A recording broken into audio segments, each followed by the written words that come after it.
Good evening, members, and welcome to this meeting of the Economic Planning and Housing Committee.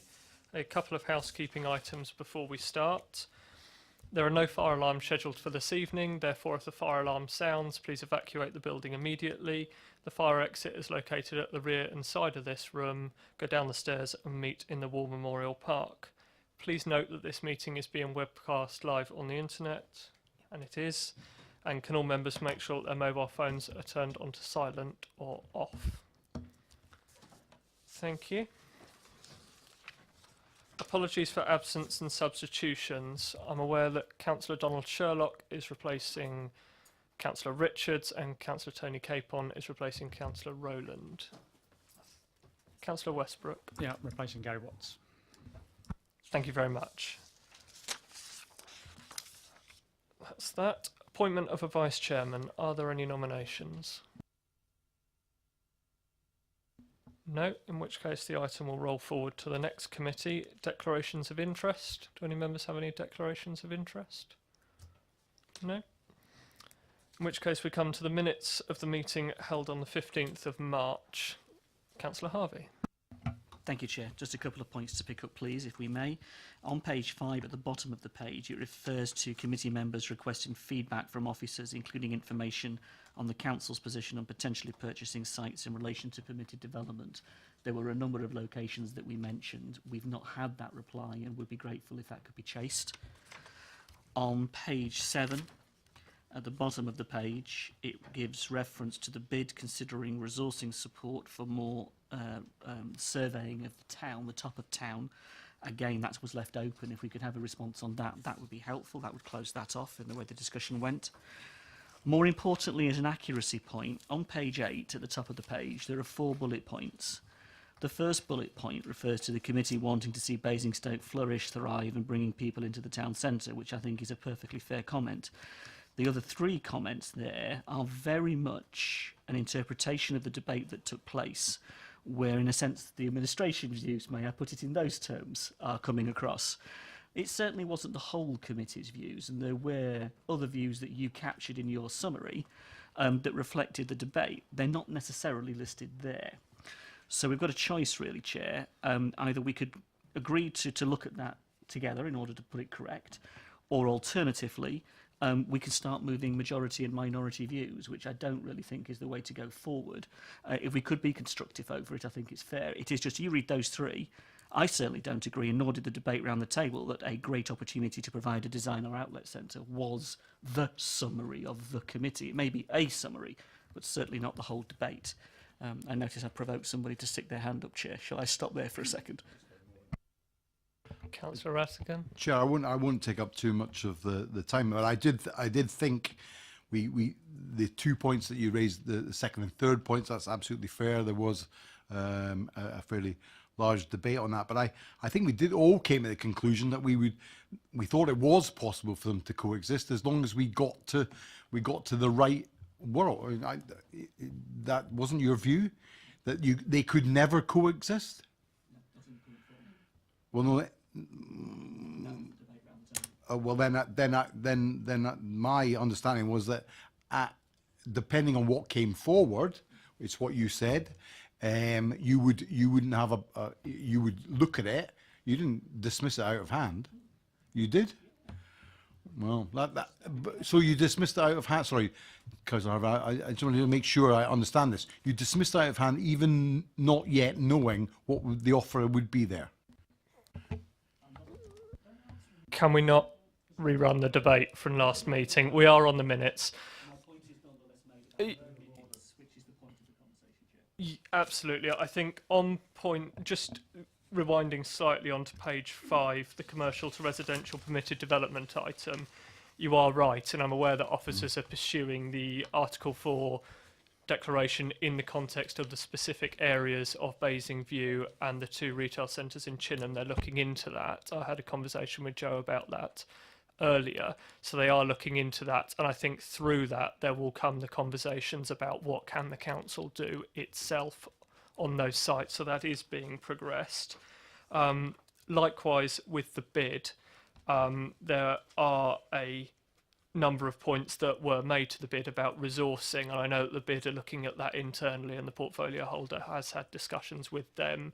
I'm not privy to what those discussions have involved yet, but they will be made known. On the leisure park, there were a difference of views, and I agree that we very much don't want to get into the space of the majority view was and the minority view was that. What we want to do is try and get something which does summarise the committee's views equally. So I think you're right in that point one, the committee wants to see Basingstoke flourish and thrive, bringing people into the town centre is absolutely right. I think if we can then potentially say something to the effect of there were a difference of views amongst committee members on how the leisure park would take place, and that would be pushed forward through a task and finish group outside of the meeting. If we simply put that in there and delete those 3 bullet points, would that suffice? Because we did have the meeting on the leisure park, which is moving forward. So, Councillor Harvey? Okay. Councillor James first. On that point, on that page 8, if you remember, and this is what brought about the map and us looking at it, and I think Honor Lee was saying that it, in relation to ancillary retail, and so it wasn't about retail, and so we was talking about that it would have to be ancillary to the leisure park.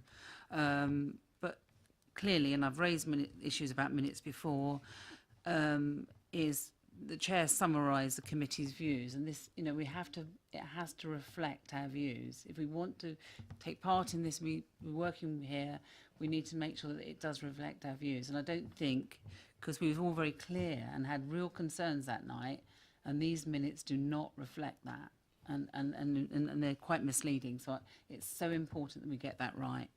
And can I just pick you back up on page 5? The point about permitted developments was about opportunities. So what we talked about was the big flats that are in the town, that if we had actually purchased those, or if we have the opportunity, and I think Matthew was saying that, you know, there is some work going on, and he was going to feed that back to us, but he hasn't fed that back to us, and that's what we're waiting on there.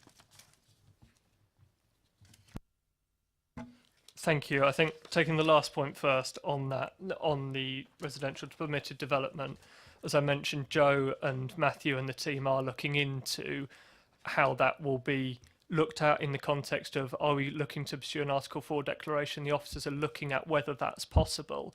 And I think through that work, that would very much influence whether the council itself is in a position to potentially look to unlock sites itself or prevent sites from being developed in certain areas. So there's lots of pieces of work within that, but the first stage, as I understand that from officers, is to see where we get to with an Article 4 declaration, whether that's possible, because there are legal issues there with government, etc.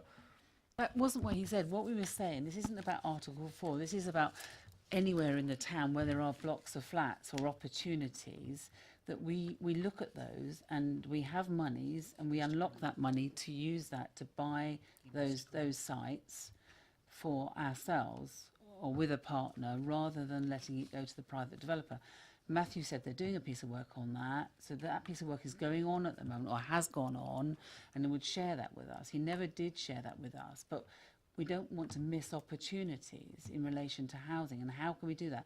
This isn't about an Article 4, it's very different to that. This is an absolute separate issue around Basing View and Article 4s and where you might want an Article 4. This is about Coronation Road, that we could have bought that site in Coronation Road and we could have then developed it for housing.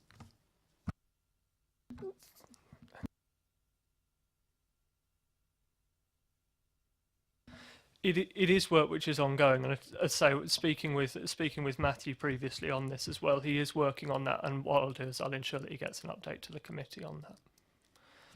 Councillor Cubitt, did you still have a point? Sorry, just on the retail, my overriding memory with regards to that meeting, and I'm not rerunning it, but it's not, it could enable you to meet the points raised by Councillors Harvey and Councillor James, is that that the council undertakes to adhere to their planning policy in the local plan. And in that plan policy, it's so explicit that nothing must damage the existing retail space. And that's not clear. It looks like we're looking to review that policy, but actually we're not looking to change the policy, but more that we undertake to adhere to it. Thank you. I think, as we all know, this is a very politically charged issue, the leisure park. So if I can sort of drop the finer points of that, and we did hold a map on this the other day, which was an outcome of that meeting. So on page 8, you've got the chair summarise the committee's view, and there are 4 points there. I think we're all agreed on the first, which is that we want to see Basingstoke flourish and thrive. And if we simply delete the last 3 and insert there were a difference of views among the committee on the redevelopment of the leisure park, and these would be explored through a members panel. And if we just leave it there, then we are accurate in the sense that we've established a group to look at this issue and the first meeting has taken place, and we can move on there. Councillor Harvey, I see you're wincing or thinking. Councillor James. I'm happy to say there's a difference of opinion and leave it at that, full stop. But if you then say the map's going to resolve that, because I'm not sure it is. I mean, I just think you need to say there's a difference of opinion. I mean, I'm going to go back on the webcast now and have a look as to what we actually all said. But this, again, it worries me that we're not capturing what's happening in these meetings, and we need to do that. I've raised this before and I'll raise it again now. We need to make sure that we capture what is said and that it represents what is said. I'm very happy then with members' agreement that we stick with there are a difference of views amongst the committee on the redevelopment of the leisure park. If everybody is happy with that, I think that's the simple and that's the least politically charged way of saying anything. And you are right, Councillor James, the minutes of the meeting do need to accurately reflect the meeting, and I have every confidence that our new Democratic Services Officer will do that. Sorry, Sadie. Okay, in which case can we move that those minutes are approved with that amendment? Thank you.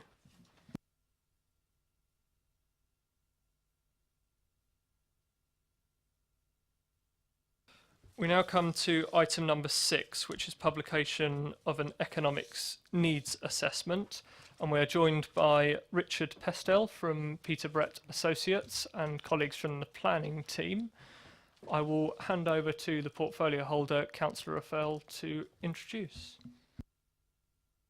Thank you, Chairman. This economic needs assessment is a very thorough item that's been prepared for us by Peter Brett Associates. I commend it to you. I think as we have the experts here, we ought to hear from them. So I'm not going to say any more. I was going to say something, but I won't, apart from saying thank you. And I look forward to listening to what you've all got to say.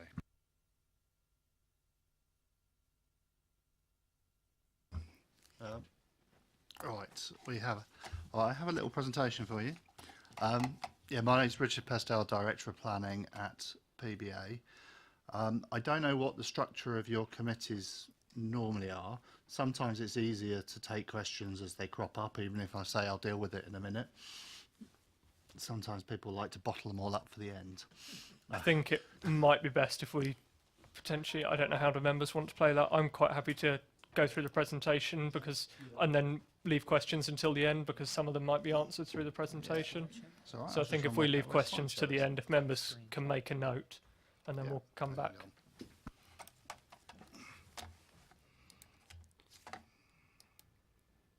From beginning.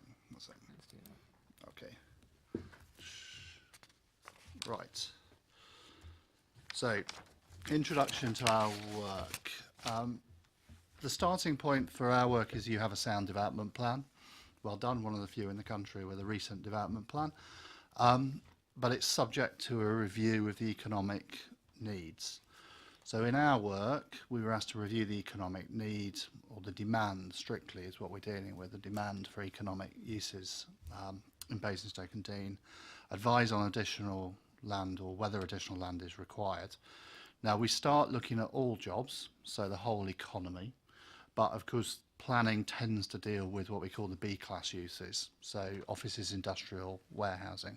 So the recommendations coming out of our work are more explicit to do with office, industrial, warehousing, land demand and requirements. In our work, we focused on industrial and storage, and warehousing essentially, because that was the main crux of the local plan requirement, was to get a better understanding of the demand for warehousing and industrial land. We follow a method set out in government guidance. It's not the case that we have free rein and we can do what we want. There are some rules that we're given in the planning guidance, which very simply is that we have to look at past trends and future job forecasts. So there are two ways that we can estimate future requirement, and that's the two that we're given. We compare demand with supply and we identify any gaps. There is a general thrust of all this that whatever is in that report and whatever I say today is only a minimum that we identify you need to require or you need to provide.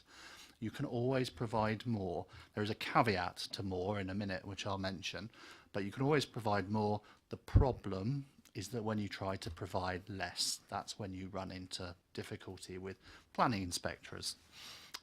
So even if you agree to pay less, even if you agree to provide less, a planning inspector might well come along and tell you to do something different. So the main thing is, don't worry if the recommendations don't match aspirations. This is not an aspirational economic development piece of work. It is a bit of planning evidence and sets a minimum number. So I say you can always do more within some bounds.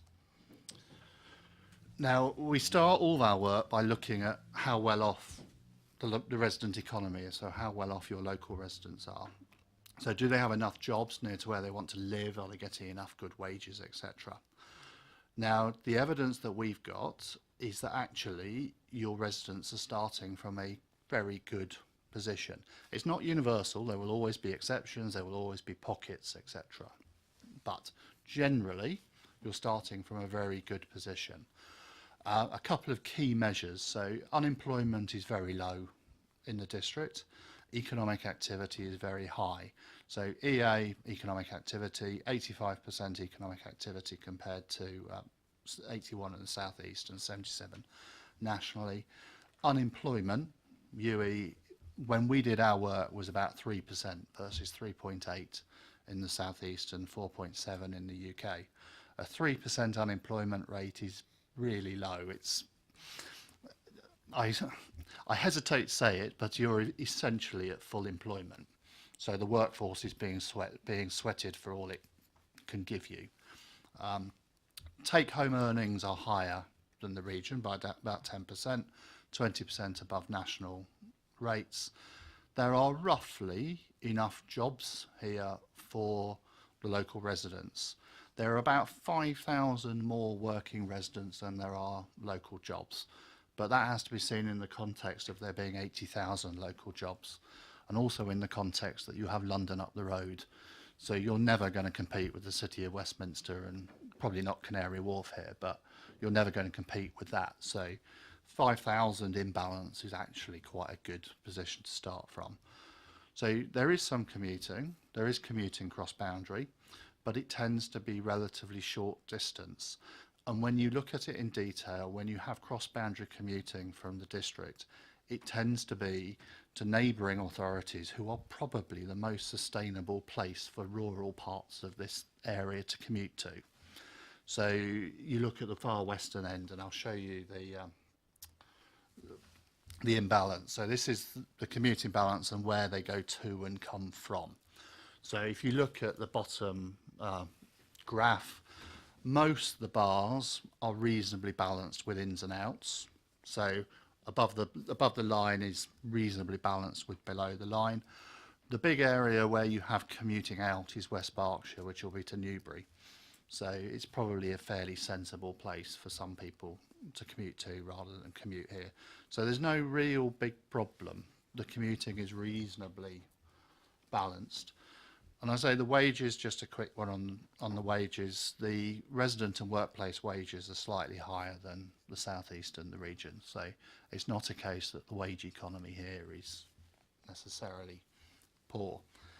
Now, so starting from a good position, there is one noticeable slight negative, and I always have concerns about calling it negative in the sense that you have a slightly lower skilled workforce than some of the districts around here. Not huge, slightly.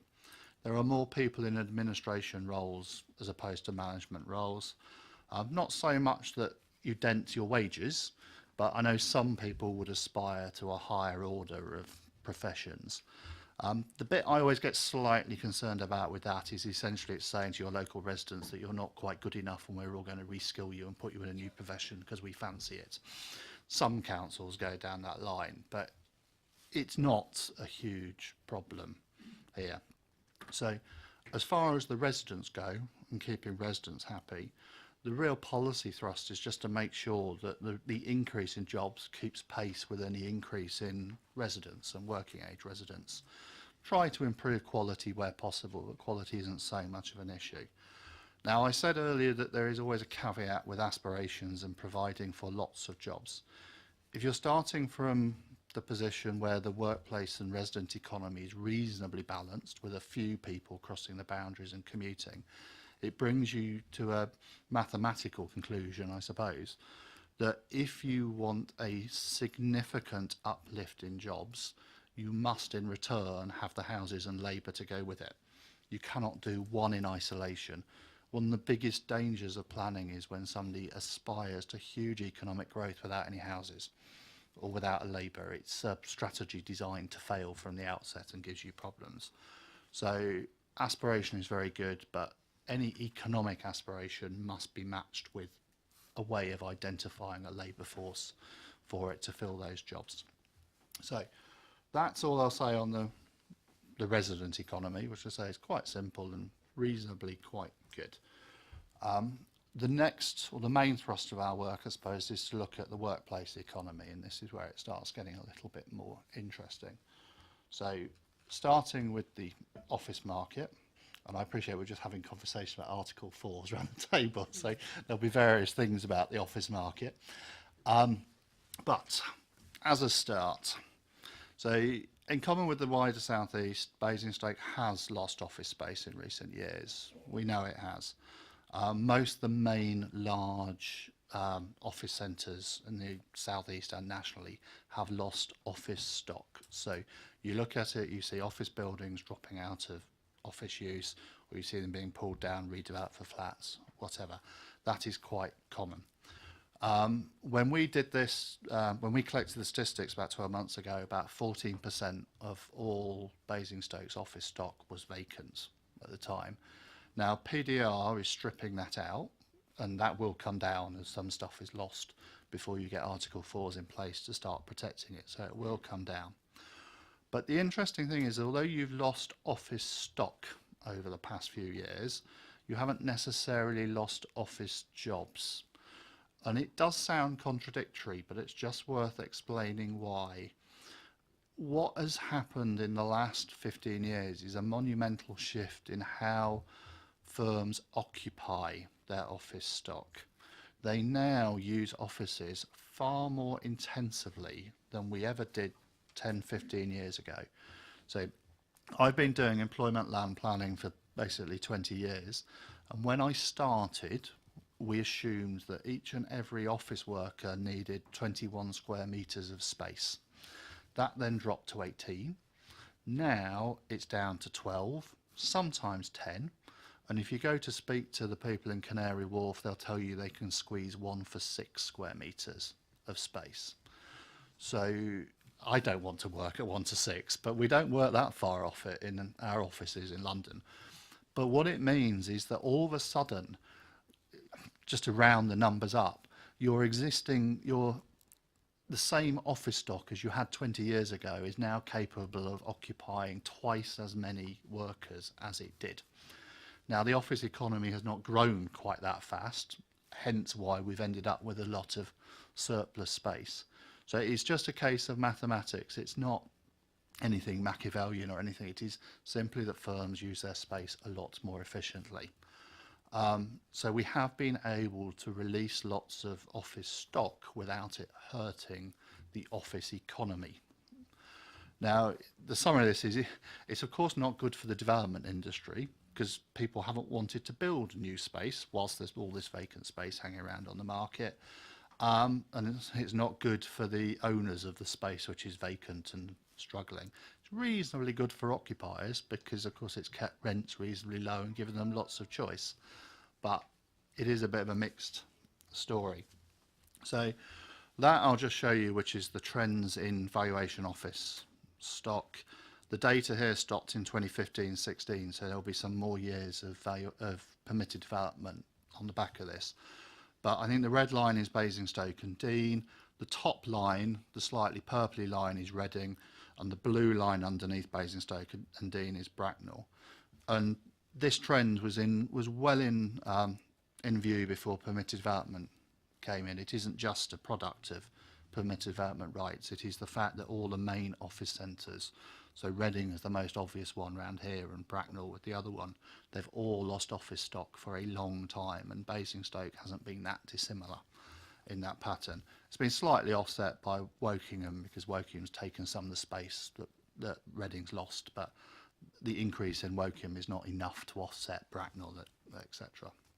So, looking at the future and what we think might happen. So there are too many words on this slide, and I apologise, but I was asked to put lots of things in because you might be interested in it. So there are too many words, but what does the future look like?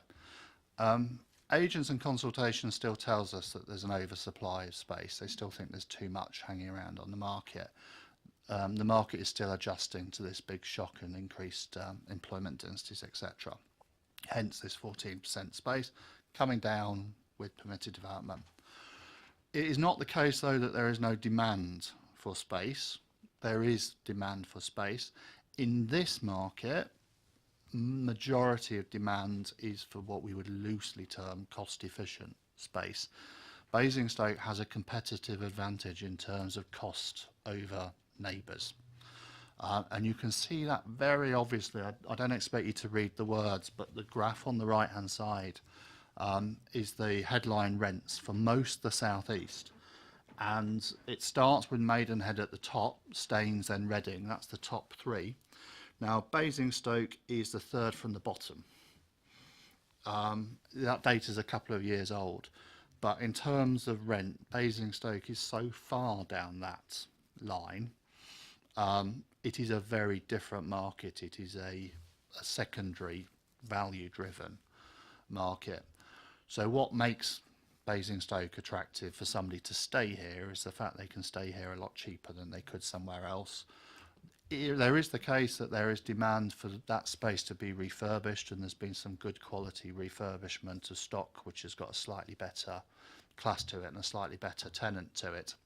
So there is high quality refurbishment, but it is quite value driven, and Basingstoke has the stock and the ability to offer that to the market.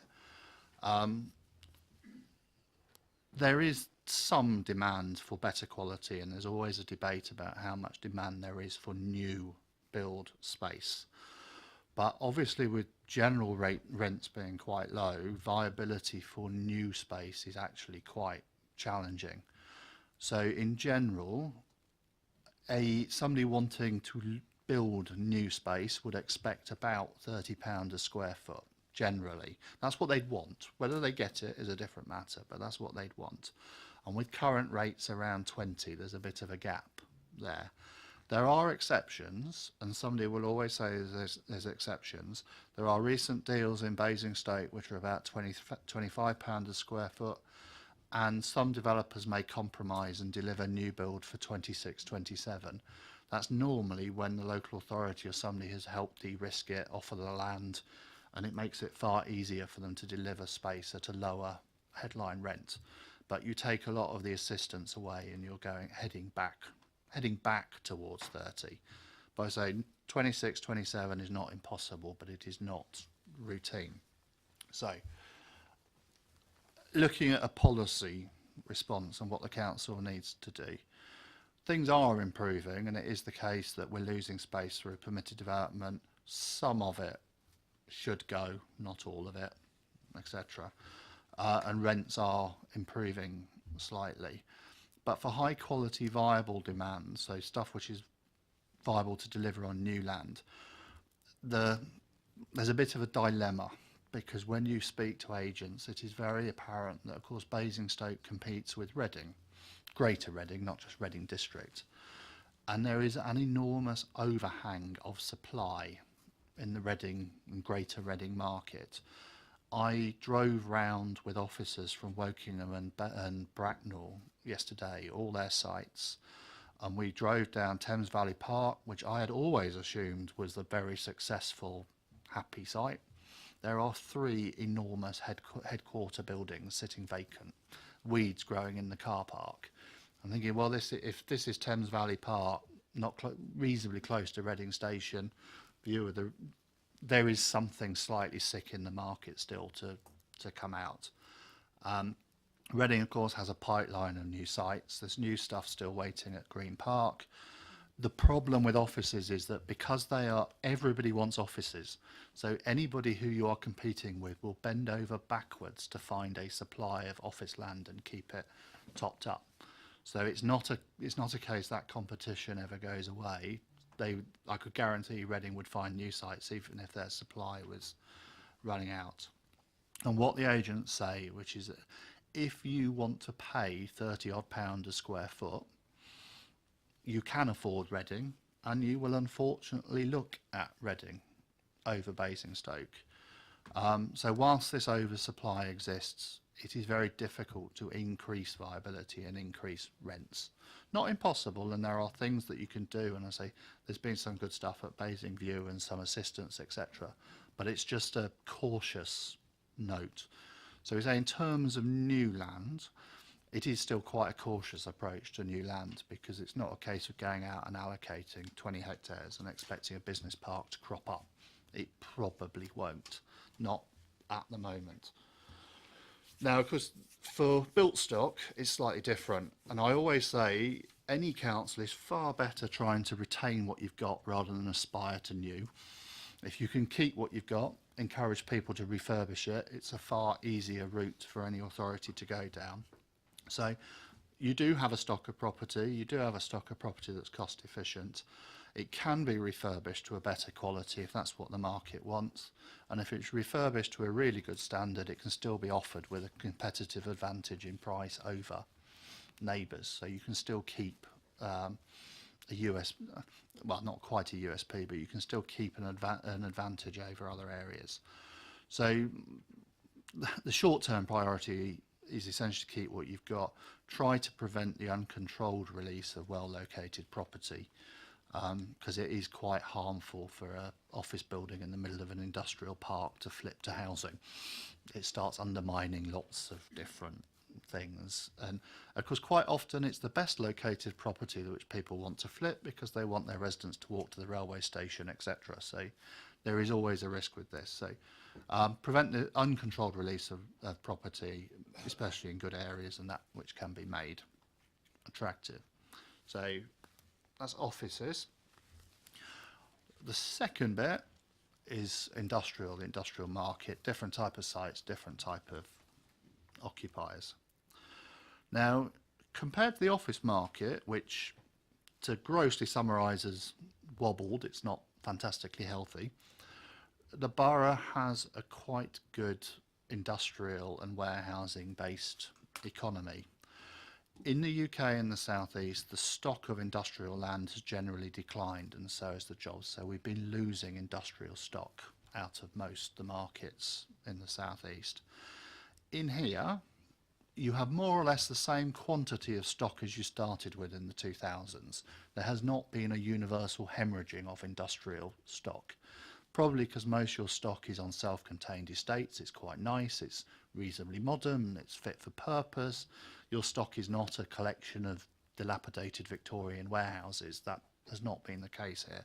The quality of the stock has been far more resilient to being lost. So qualitatively, a lot of the stock is this new town. There is a concern, which I won't dwell on, but it does crop up every time you speak to agents, that they're slightly concerned because most of the stock is the same age, it's reaching obsolescence at the same time. They grumble about the ownership structure of it, but how much of that is actual true, I don't know. They do always point out that the council are reluctant to let things on long leases, and therefore people won't invest in their property. That is an issue I won't get into, but it is a fact that if all the stock is built at about the same time, then it is going to reach obsolescence at the same time, and you have a potential bubble where you might have to start seriously investing in the stock or allowing somebody to invest in it to keep it ticking over, because you've had a good competitive advantage over everyone else with modern, high quality, decent access stock, and you don't want to lose that going forwards. You've got slightly fewer industrial jobs than you had in the early 2000s, but that's because employment densities and increased automation in warehouses and factories have cut some of the employment out of the space. But it's generally a quite happy market. So looking to the future, most indications are very positive. Rents are reasonably strong and development is generally viable. There is not the viability issue in the same way that you have with offices. It isn't the case that people are quite confident enough to always develop speculatively. They're a bit hesitant, but push comes to shove, it's not the case that things are not unviable. When things are unviable, it tends to be because residential hope value has crept into the equation. Vacancy rates are very low, maybe too low. That also is a fact for the whole southeast, because we haven't built any industrial stock for a long time, and most people have lost industrial stock. There is a real bun fight for what stock remains, and the vacancy rates are very low. So it's generally the opposite of the office market. When we look into the future, so we look at past trends and job forecasts, etc., there is positive forecast job growth for industrial and warehousing. Not enormous, but it is a positive trend, whereas if we'd have looked 10 years ago, we'd be looking at a declining trend. The agents also suggest that there is a positive outlook. Of course, I suppose preaching to the converted, but we know that Basingstoke is a good location for industrial storage distribution. You're sitting on a motorway. You've got ports not too far, London not too far. You've got reasonable access to the west via the A303. And so most of the stock is on purpose-built estates and is quite nice. So it is a good place, the agents also tell us. So despite this, there's limited renewal of existing stock and new build on the market. Some of that, I'm told, is associated with the ownership and the ability or the inability to get longer leases. But there is also a fact that there has been very little new land put onto the market or allocated for industrial and warehouse. So agents say that you're stuck in a catch-22, whereas you don't see people building many things because there's no land to build, because people don't think people build anything, they don't allocate any land.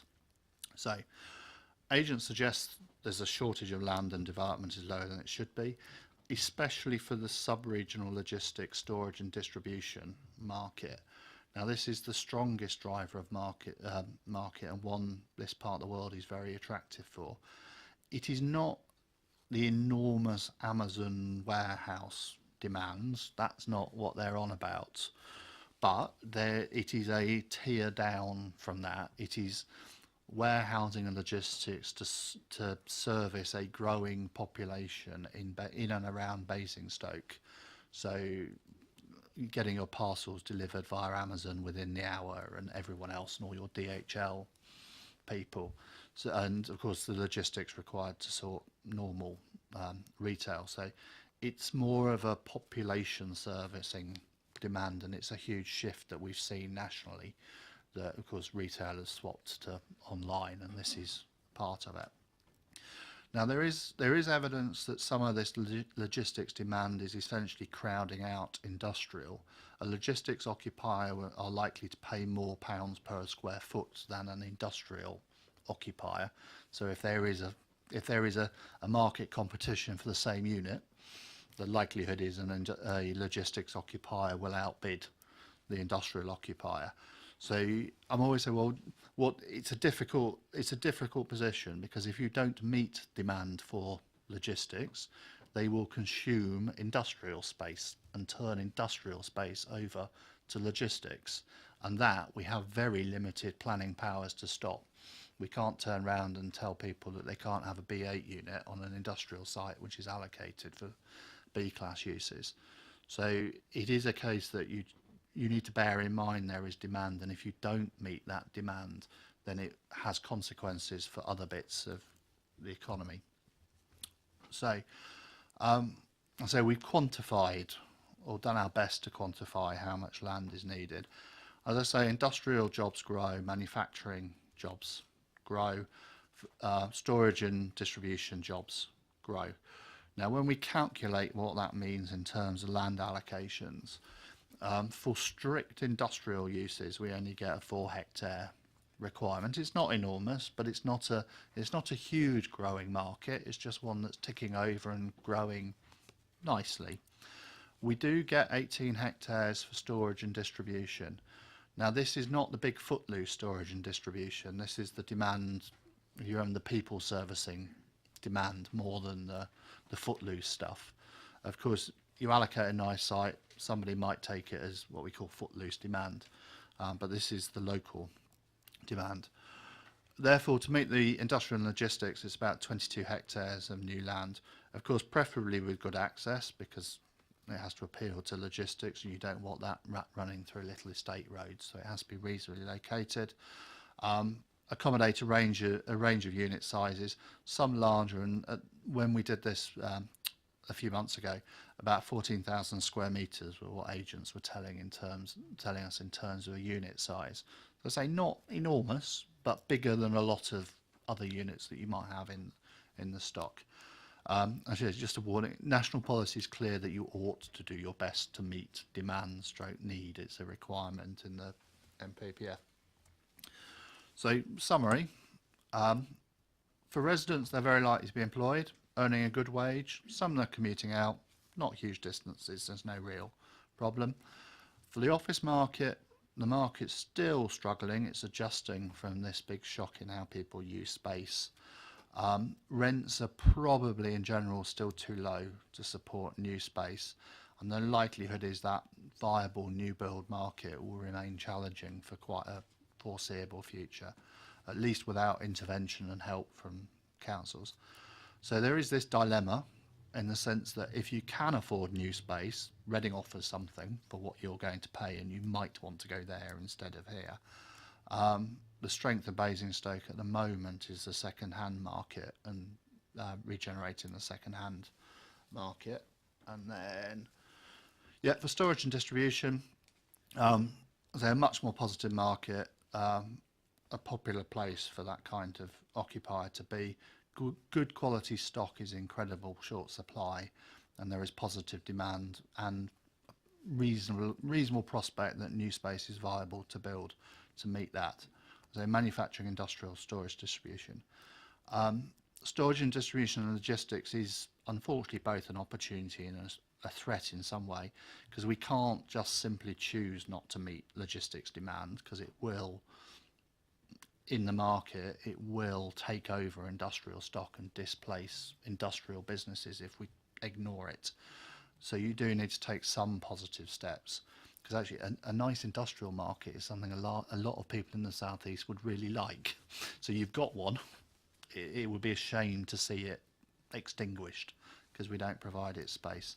Of course, we know that there were no sites in the current plan last time around. Our best guess is that you need about 22 hectares as a minimum to top up that supply in the short term, well, short and medium term, but yeah. That's it. So slightly longer than 15 minutes, but sorry. It's okay. Yeah. If you could press the button on your microphone, that would be wonderful. Thank you. Very comprehensive presentation. I'm sure members have got lots of questions. Councillor Cubitt, you were first. Thank you very much. Just intrigued when I was reading through all the papers about the big difference between Experian's conclusions and Cambridge's conclusions, and slightly concerned that you've come to the conclusions that you've come to by taking Experian's and discounting and discarding Cambridge's, and I'd like you to talk us through why there's such a variance between the two assumptions. Yeah, we did think long and hard about it. The main difference, I think, as we said, is it is not a local difference of opinion between the models. They have a different macro view, so a different view about how that plans at national level.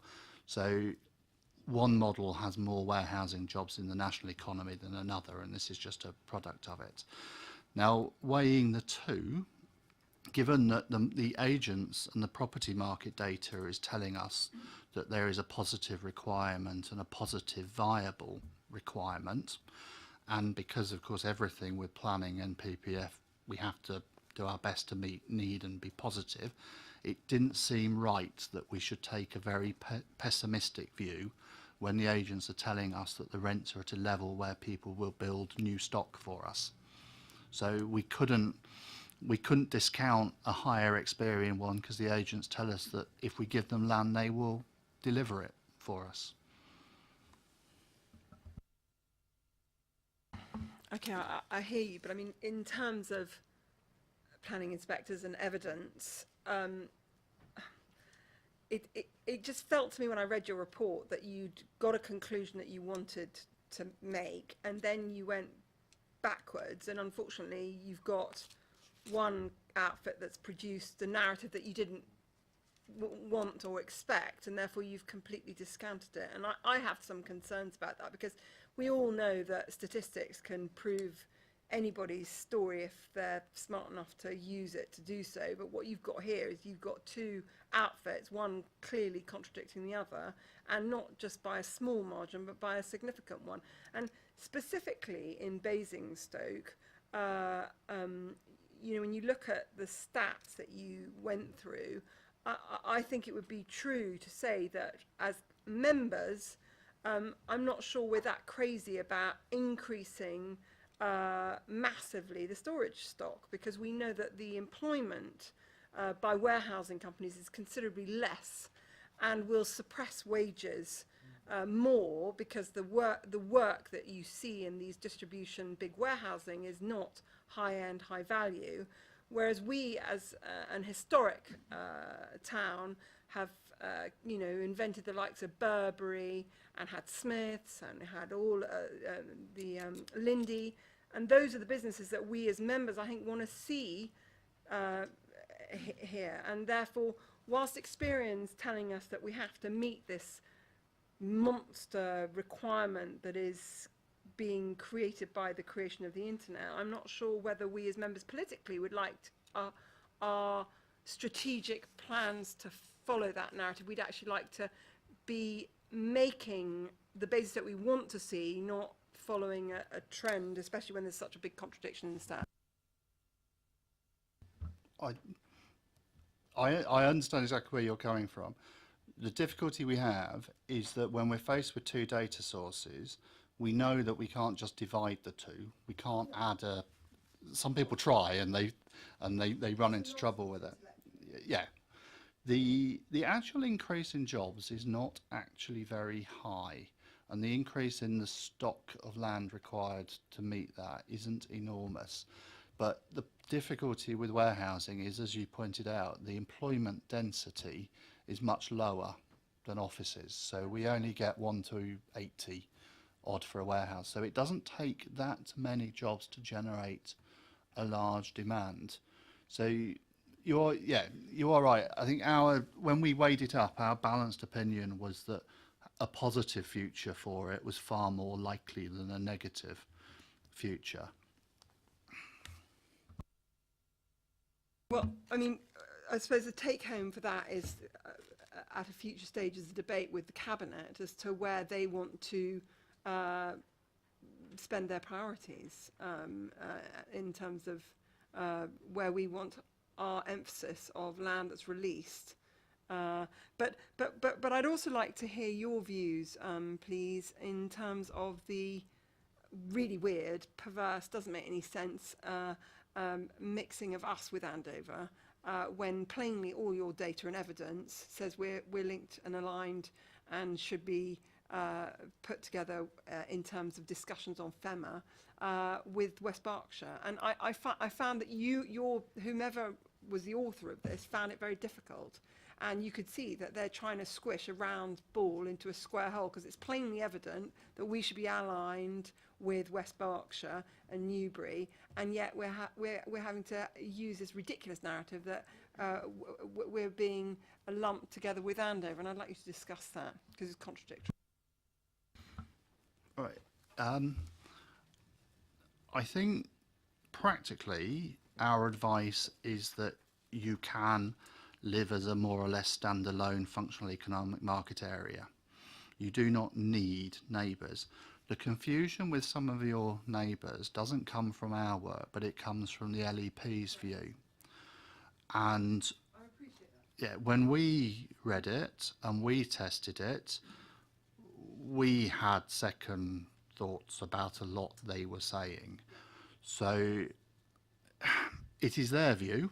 It is not necessarily one I subscribe to entirely. There are some links, but my advice to this council is that you are reasonably self-contained enough to act as your own functional economic market area, and you are not entirely tied to Andover.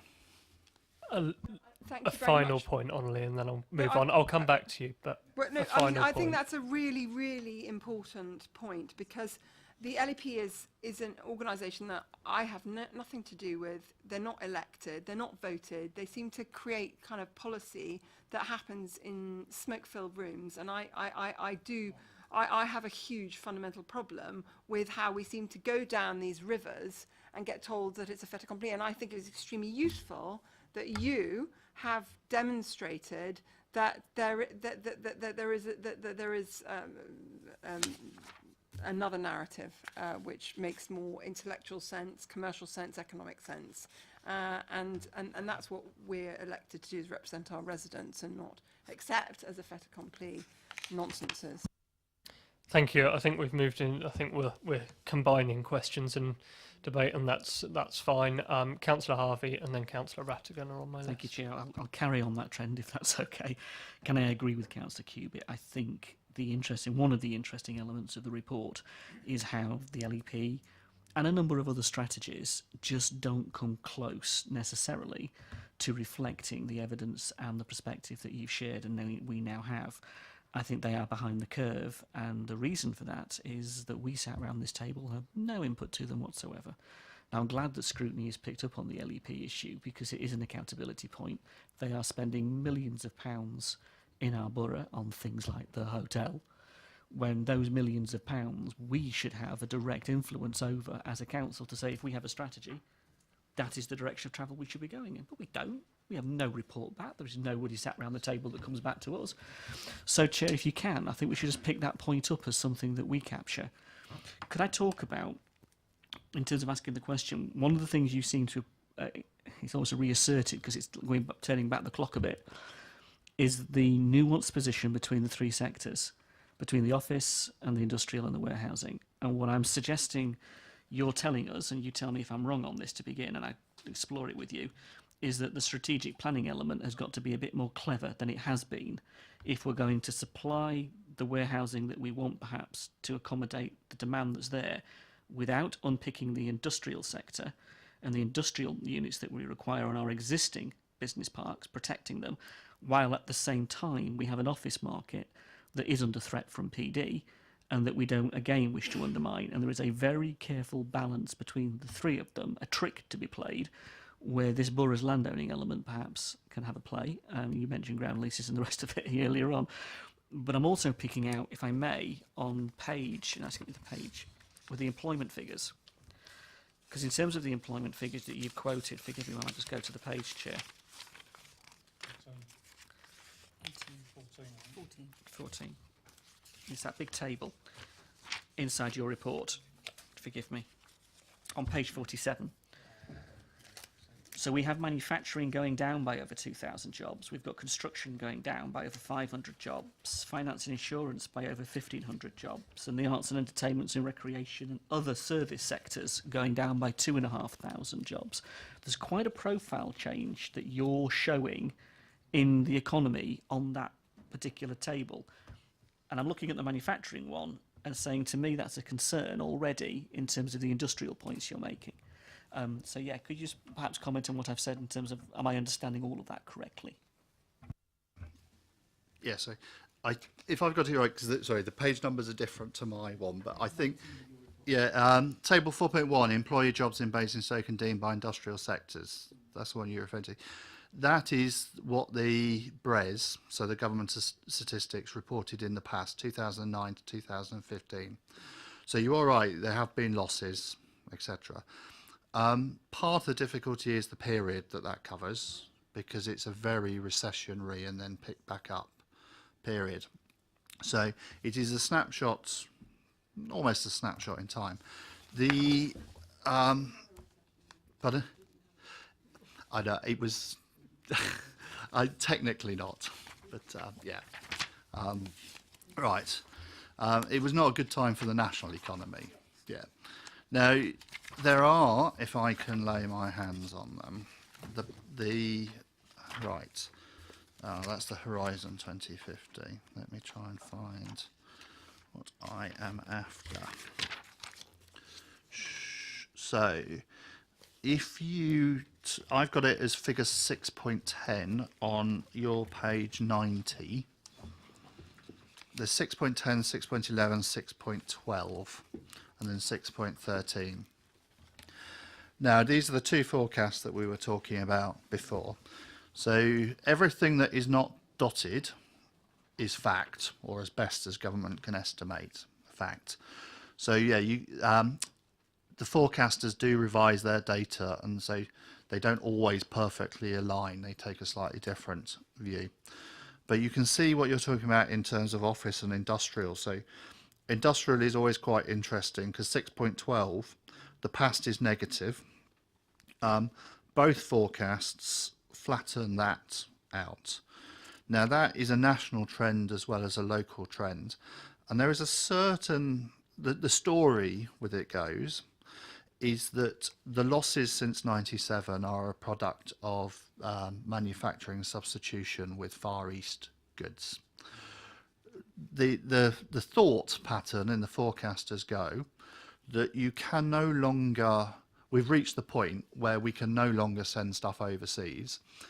If you manufacture in the UK, you have very good reasons for manufacturing in the UK. You're paying more for property, you're paying more for labour. A common sense business making a decision at this point will have shipped things out overseas. So the forecasts in terms of industrial jobs tend to go reasonably flat. And quite mathematically, because if you carry the trend line on, I think by probably about 2050 here, you start going negative. So it has to bottom out somewhere. So the forecasts know about the ropey past. They know about the losses in the past. The view is that that will bottom out and go fairly static. For storage and distribution, which is 6.13, which is over the page, you'll see that actually storage and distribution employment, which is what I was saying earlier, is actually quite static. It is not the case that everybody in Basingstoke, even if you allocate 20 hectares, is going to work in a warehouse. I think, and I stand to be corrected, is 1,800 additional jobs. I think. I can't remember the exact number. I think it is. But the reason it needs the 20 hectares is simply because of the employment densities. A warehouse is not about employing people. A warehouse is about shoving goods and services through it. That's what they need the land for, which is why there's a disproportionate need for land over jobs.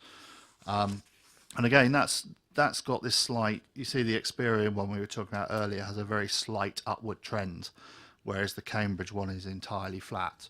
And all we've done is take the very slight upward trend. Offices are on 6.11. the big constraint with office jobs, and they are a much bigger sector, the big constraint on office job growth is simply labour supply.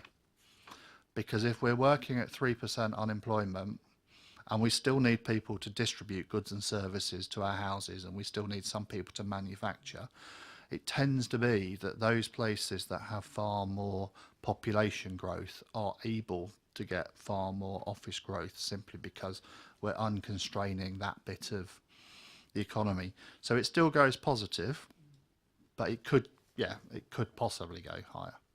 Yeah, so. Very briefly on this point. I mean, because one of the things that jarred with me, and you linked on your paper this statement regarding office jobs, but the contradiction is all to see, is that Reading has been building tons of office space, and they're not building anywhere near as many houses as we are, right? And they've got no intention of building anywhere near as many houses as we are. So I don't quite understand why you say if you build more office space, you have to provide more houses, because they're not building them, and then they're not building the house, but they're building the office space. I think, and I don't know if we've got it in here, but sometimes Reading attracts a very large commuting flow inwards. If I remember, and I used to live in Reading, I used to think Reading was an out commuting destination, and it's not. It sucks people in. So my corollary, so why are we saying if we build more offices, we have to build more houses? I mean, if Reading can build offices and not build houses because it sucks people in from everywhere else, why can't we do that? I think, I don't know on that point, I'm sure Richard will add to it, but I think on that point, as somebody who did work in Reading until very recently, I think the key is that the transport links into Reading are fantastic, and particularly if we look ever since the Crossrail 2 discussions have occurred, in the sense that the Elizabeth line will go out to Basingstoke, that makes it a very attractive destination for people even who live in London themselves to commute back down to Reading. And you've got that whole Thames Valley corridor of Reading, Maidenhead, Slough, Windsor. You've got all of those population centres there going up towards the M25 that commute back to Reading. And in Basingstoke we do have good transport links, but nowhere near as good as Reading. I don't know. I see. When I say you need labour, it doesn't necessarily mean it all has to come from here, but someone has to provide it. So it is possible that you can commute them in, but at the moment, the entire sub-regional labour market is running quite tight. So, and everybody wants office jobs. So yeah, you're right, you could try to commute them in, but in which case they would have to come from somewhere else, because the likelihood is they're working already in a neighbouring authority or a neighbouring district. I've got Councillor Rattigan next. Thank you, Chair. I have a couple of points. On page 13 of your report, you talk about commuting in and out of Basingstoke. One of the main ways back into West Berkshire, which is the biggest draw on our population, is through my ward on the A339. You know, without being horrid, do we need to put pressure on government to get better highways, better roads in and out of this borough? Can I answer that? I don't know whether it's a case that you need better. If I remember, and I was just reading what we wrote, part of it was Newbury and part of it was AWE, if I remember. So the thing with commuting is to try to make it as sustainable as you can. And if you can find a sustainable way of getting them across the border, I think that's perfectly fine. But yeah, there is a flow. Whether you need, I honestly don't know whether you need an improvement to any transport for it. Okay, if I may continue then, can I, page 17 of your report, it's the population and economically active page. The population rises steadily, but we have a large development site in Manidown within our gift at the moment, and the growth in economically active does not even rise as quickly. Why is there such a huge gap? And what can we do to narrow the gap between the number of economically active resident population and those who are contributing to the wealth of our borough? Is there something we do? And that might be upskilling them. I know that might.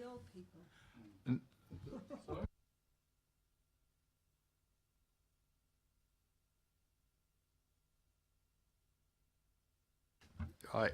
There is an element of nationally, so setting aside Basingstoke, the share of the economically active population declines because the population gets increasingly older.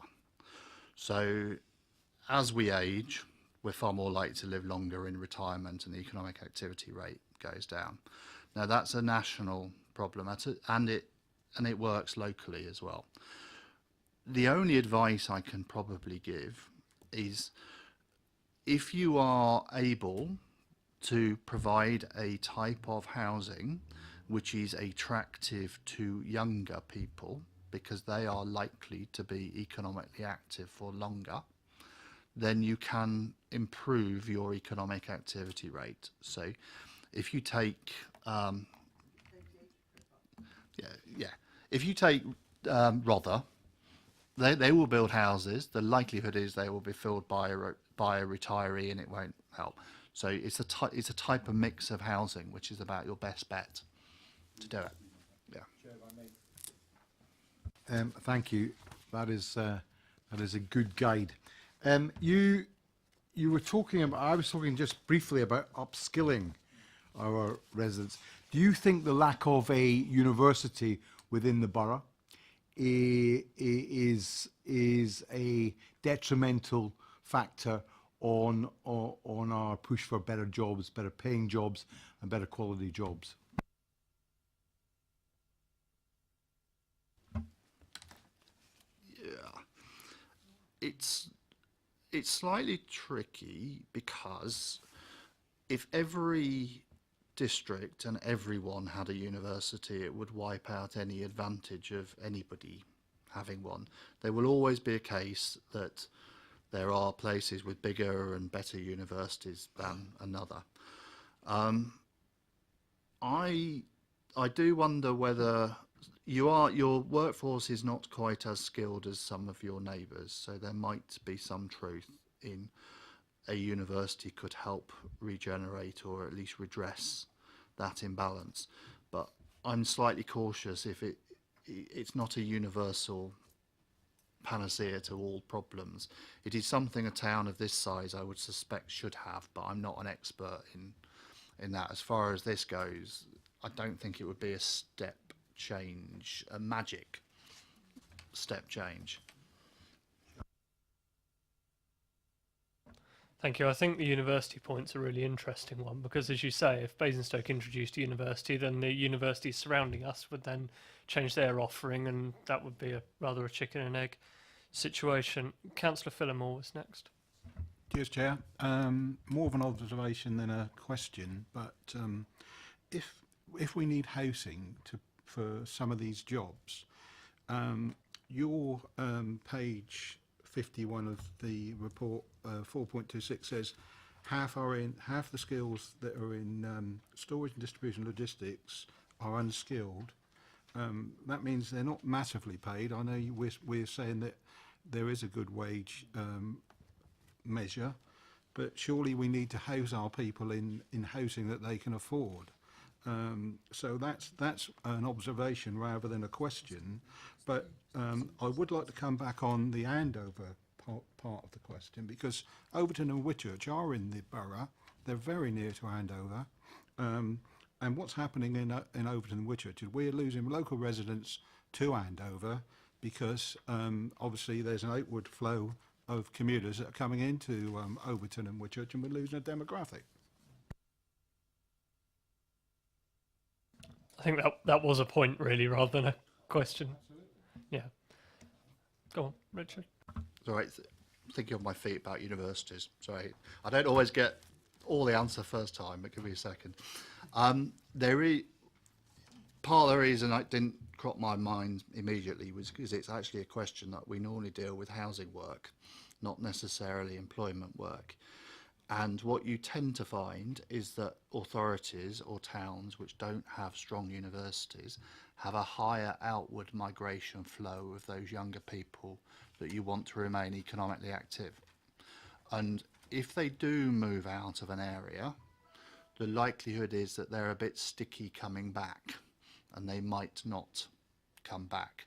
So when you were talking about economic activity rates, etc., sometimes when we're dealing with the demographic side and we spot that you lose younger people and they're sticky coming back, a solution might be to give them a better chance of higher education within the local authority, within the area, so they don't leave in the first place, rather than you have to try to encourage them back. But that's more of a small demographic point, but it is a valid reason why you might want improved higher education to boost the younger age workforce. I think that is an interesting point, because if you're trying to boost that younger workforce, then there are lots of different ways that you can do that, and a university isn't necessarily the only answer to that. But I think you're right in the context of people coming back and going to university. People often don't want to go to university in their hometown because they want to do something else. Councillor Westbrook was next on my list. Thank you, Chair. Just for my first question, I just pick up on the left as well. I mean, it's interesting in your report that they talk about pushing up rents and reducing the supply of office space in order to do that. And I can see from what you say that it was inexpedient and counterproductive. It's interesting, you know, when the LEP takes up the whole of the M3 corridor, it makes me one of them pushing people more to Surrey maybe, but it's interesting that's going to be picked up later on in scrutiny. I think that's an important factor when we're looking to have advice, because I think there were consultants on this. I want to talk about, you mentioned in the report about the high level of business close to the ring road, and there needs to be a real emphasis, I think, on infrastructure for both businesses now and in the future. I think it's 53,000 people, I think, is travel to work within the borough, which I think is quite a huge amount, of 68%. How important is that infrastructure within the ring road and on the edges of the ring road rather than major roads? I mean, I would have thought that investment was quite important to the people transporting themselves around with that large number anyway. Yeah, the two things. The LEP view, I wouldn't say we'd have necessarily a fight with them. There's a difference of opinion, but I think on my weight, when we looked at it, we were thinking, well, I appreciate the dilemma you've got when you're writing a report and you need your rents to go up to make things viable. But if in order to make your rents viable, you're making the 85% of office occupiers who are ordering their stock pay more money, who they don't want to, then that's a big risk. And when your office market is not fantastically healthy, I thought, you think it through and you think, well, no, it doesn't. There is a risk to it which was not quite recognised. But their work, to be fair, is a strategic bit of work, and they have the whole area to deal with, and they probably didn't have the time or ability to quite not sweat the data or do the consultation that we did. So there are two views. I say it's for you to come up with. As far as the roads go, all the consultation was that actually the infrastructure package that Basingstoke can offer for industrial and logistics occupiers is one of the things that makes it very attractive. You don't have to, well, anybody that knows Reading, you wouldn't really want to be in Reading for an industrial occupier. You'd be stuck in traffic for 6 hours of the day. It breaks their business model, but you have a good infrastructure network at the moment, and you need to keep that up to keep it attractive. So the internal network, the ring road, etc., is as important to keeping things ticking along as everything external. Thank you. Councillor James was the next speaker who hasn't spoken before. Thank you. It's a couple of points, but the first one is picking up on the issue that Colin raised around low incomes in the borough. In your presentation, you talk about we've got almost full employment, and then you talk about the percentage of income that we're earning is higher than, I think you said, the national average and the regional average. I just wondered what's the discrepancy, because we've got a higher national average of child poverty, we've got higher national averages of lots of different poverty groups and deprivation. It doesn't, you know, I'm just wondering why that is. You know, why are there more people accessing the food bank? You know, all of those issues. Why have we got such poverty here if you're saying this is the case? Yeah, I think, yeah, some things will be relative. The statistics we work on are unfortunately averages for the borough. So there will be pockets, quite rightly, but at the same time there will be very wealthy pockets in Basingstoke which will be offsetting those averages. So a few people, there are only a few thousand that commute to Westminster, but they won't be commuting to Westminster for pennies. They'll be pushing the averages quite a way up. So it isn't to say that there are no pockets or no problems. It's just on average things are actually reasonably okay. And as far as those that, part of the issue I suppose is that you need a range of job opportunities pitched at all different skill types and all different, not quite wages, but you need skills for the right people. So hopefully a strategy that the council takes, you do have a nice office market, but there will be people who are skilled and want to work in other sectors as well, and they need an opportunity to have a job that does not require a university degree. And I think that's where some of the stuff for industrial and warehousing comes in. I'm not one that says industrial and warehousing, or warehousing in particular, is unskilled, because they spend a lot. The larger firms spend a lot of money training their workforce. There's a lot of on-the-job training, so you might go into a warehouse without skills, but they swear blind, and I have no reason to disbelieve it, that once you leave, you are actually quite well skilled, but you can access those jobs without a university degree or a university education. So it's part of this, making sure that you have a balance for everything, and we don't unbalance the market by not providing land for everyone. And in relation, thank you. And in relation to the comment you said about the full unemployment, is that people in one job? Have they got full part-time employment, or is it they've got a range of jobs to make up their full-time or their employment? Or is it, are they in part-time work, or when you say full-time employment, full employment? And have we got any data on that? There is data on what's called double jobbing, which is when you have two jobs to make one, but the headline unemployment rate is have you got a job or not, I think. So I can see if we've got anything on the rate of double jobbing, but I think the general statistic and the general reason we quote it is just to demonstrate that there is not enormous slack in the labour market.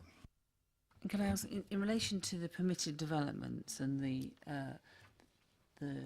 loss of office space, I suppose the concern that I have is that we have a lot of office space that is in bad condition, but we are now seeing the loss of office space that is of good condition.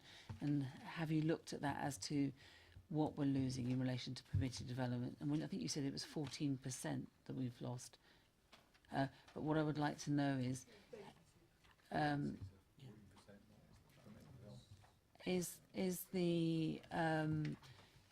there a lot more in the pipeline? Is that including what's in the pipeline? My concern is in some of the very prestigious office areas we're seeing permitted development. So I just wondered, has your work looked at that? Yeah. What we did do, and it's on table 6.5 on page 98 of your pack, to work out the balance, so how much land is needed. What we knew at the time for the 2016-17 monitoring year was that you'd already lost 33,000 square metres of office space through permitted development. you had, and the officers might have a more up-to-date figure, you had 12 odd thousand square metres waiting to go through the system. So we did take that into account, that what was permitted. And I'm very sure what we advised was that universally, whilst there was a high vacancy rate, a blanket Article 4 direction was probably not appropriate because there was still a bit of slack in the market. But specific Article 4s on good quality buildings, etc., were probably sensible. And I think we advised to keep an eye on the vacancy, and once you were down, I think, to 8%, because we tend to consider about 8% vacancy to be a healthy market. There's no proper research, it's always a rule of thumb, but between 5 and 10 is a healthy market. So we said selective Article 4 is very sensible. When your vacancy rate gets to an 8%, then you might need a far harsher, more blanket line on Article 4 directions. If we're waiting to get to 8%, we could lose some really good quality. You know, have you looked at that the buildings that we're losing and the ones that are in the pipeline? And that's my concern. And because I was quite horrified when I saw what is in that pipeline and what we are going to lose. That's my concern. It's a lot that we could do some terrible damage. I think if it wasn't me that did it, one of my colleagues did it, but every site was visited and there's a write-up for every site.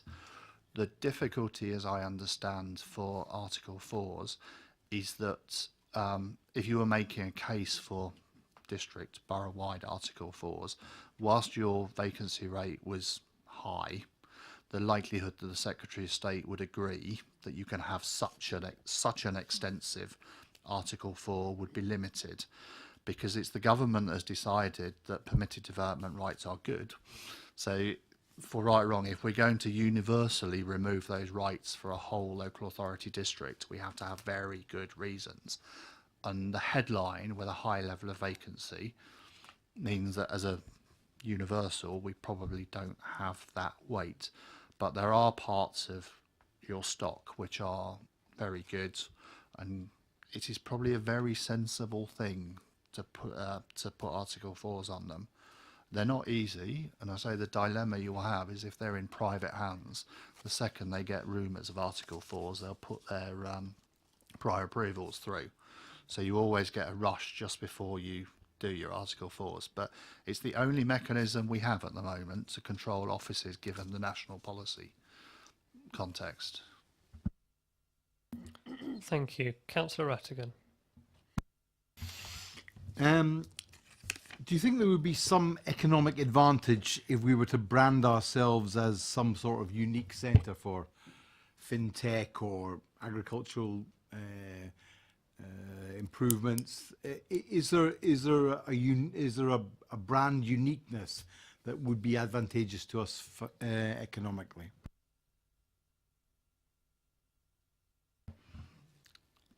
My gut feeling is that would be something you'd have to ask your ED officers. My slight, not concern, I've seen lots of economic strategies come and go with different sectors, and you can get overly attached to them. I think when we come back to the basics here, we have quite a reasonable economy without shiny knobs on it. And you can lose track of the business as usual and the good business as usual demand for industrial warehousing and helping the office market. Yeah. I think that's helpful. Councillor Rattigan. You mentioned there's a more efficient way to use our office space and that we could sweat our assets a bit better. Could you just delve into that a little bit more for me and explain maybe what we could have as pointers to do that? You're going to have to elaborate on where I said that, and then I'll work it out. What's sweating the office stock? Well, you said Oh, sorry, yeah. Sorry, yeah, sorry, what do you mean? Right. No. Yeah, no, it is the, yeah, it's what employers have done. It's not so much what the council has done. It is what has driven it is that, actually strangely, if you think back to an office 15 years ago, you'd have walked into it, there'd still be some partition offices around. The desks would tend to be L-shaped with a big VDU monitor in the corner. If you walk into like our offices in London now, we're all on bench desks with flat screen monitors and about 2 meeting rooms for the entire office. So it is the occupiers which have shifted the way that they use the space internally. So yeah, so they've sweated their space more efficiently. As we are a large provider of office space within the borough, it's just important that we realise there may be advantages looking elsewhere to see what we could do when we upgrade our own office space to make best advantage. As somebody who pays £16,000 a month for my office, I know all about sweating the asset. The technical thing, what you often find is that you run out of services and toilets, essentially, because they were not built for that density. Thank you. Councillor Harvey? Thank you, Chair. Just running through the report is the conversation you have about the size of units, the kind of businesses, the volume that's required. Now, one of the things anecdotally that we've picked up on some of the major business parks is we have a lot of good quality large stock and we have a lot of good quality small stock. What a lot of businesses are crying out for is that medium-sized growth stock where we do actually have some good quality of it, but at the moment that's what's being preyed on by the PD. So we have got a definition of what we understand quality to mean in the context of the kind of economy and the picture you're painting. Quality isn't just the best thing, the brightest, the newest thing that's put up. It's also quality in the context of what the local employment wants, what the local businesses want.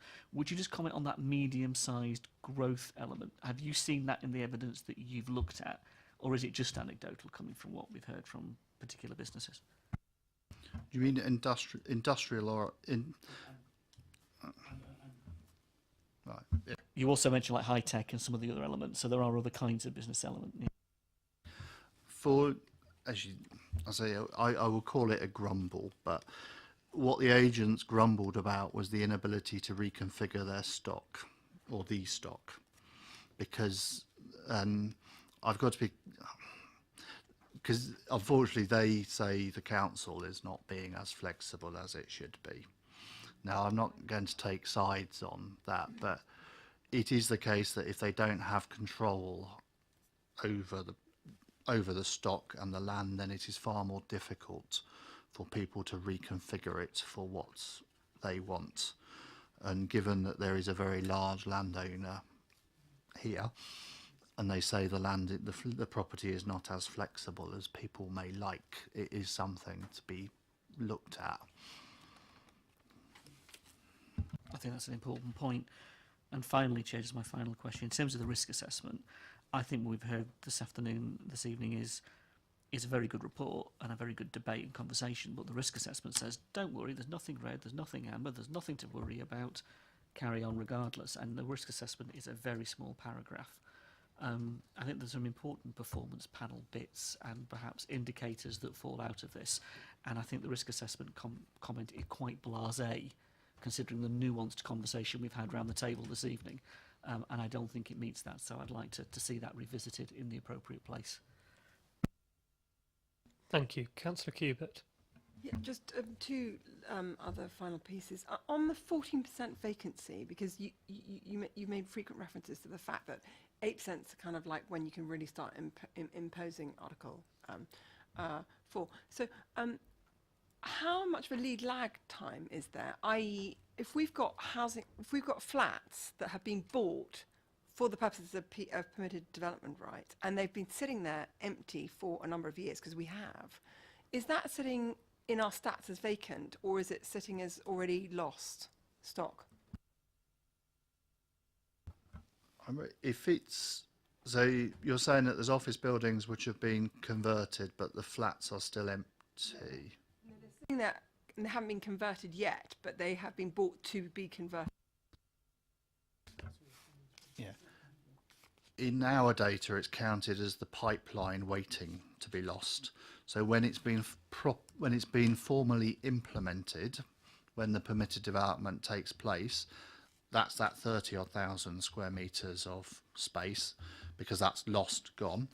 The stuff which has a prior approval on it but not yet implemented, we've counted that as a pipeline loss, so it hasn't happened yet, but we've made an allowance for the fact the likelihood is that it will be.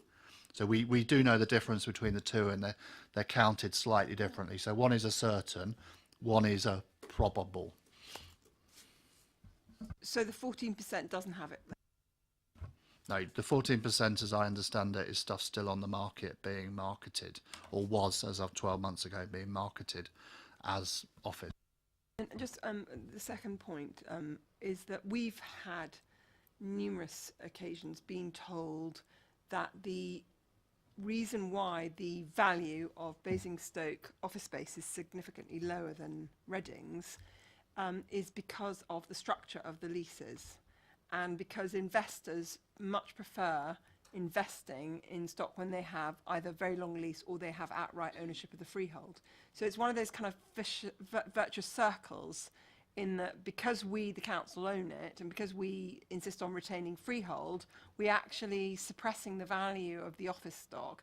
And that if we were to change the configuration of the ownership, it would immediately have an upward impact on the value. I think it depends whether you're talking the value of the building or the rental value. What we focus on is the rental value, because that's the product of demand. So it's largely irrelevant who owns the building. The difficulty Basingstoke has is that the rental values are lower because market demand is not as strong. So you don't have as many big blue chip companies. I know Microsoft got rid of a load of property in Reading, but you don't get those big companies paying that money. Forgive me, that the rental feeds into the underlying value, doesn't it? And if the rental is if the structure of the rental is the bit that's causing the grumble, I mean, they're interrelated, aren't they? I mean, an underlying asset value is determined by its rental value. Rental value is a product of demand. So if there were two people chasing one building, then it wouldn't be going for £20 a square foot, it would go for 25, and then your value, your land value, your capital value would go up, and it'd be more viable to invest. But yeah, It was the grumble from the agents, the structure of the rental or the structure of the underlying. That's what I'm trying to. I'm still confused about. what the agents say for industrial is that they can't, because of the structure of the ownership and the inability to get long leases, they don't have the confidence to invest themselves in their own pockets in the property. So they won't reconfigure it and invest in it because they're all on short leases. That's what they say. The difference in the office market is that the headline rent values, a product of demand, are low compared to neighbours. So your industrial market is reasonably healthy, but what they're telling us is that they can make it healthier. They will build space if you give them land. They will reconfigure the stock if they have the security over it. It's a different, yeah. The reason why I'm pushing is because I have had a discussion with commercial real estate guys, and they have told me that the reason why the value of our rental in base is because exactly the same reason that you're citing for industrial. They don't want to invest long term in the quality of the office space because of the structure of the leasehold sitting behind it. And that's because I've always said I don't understand why Reading is so much more valuable than base. I've never understood that. And that was what was told to me by the agents. It might well be part of it, but at the moment, regardless of who owns it, whilst you can only get £20–25, the actual underlying ownership is a bit of a side show.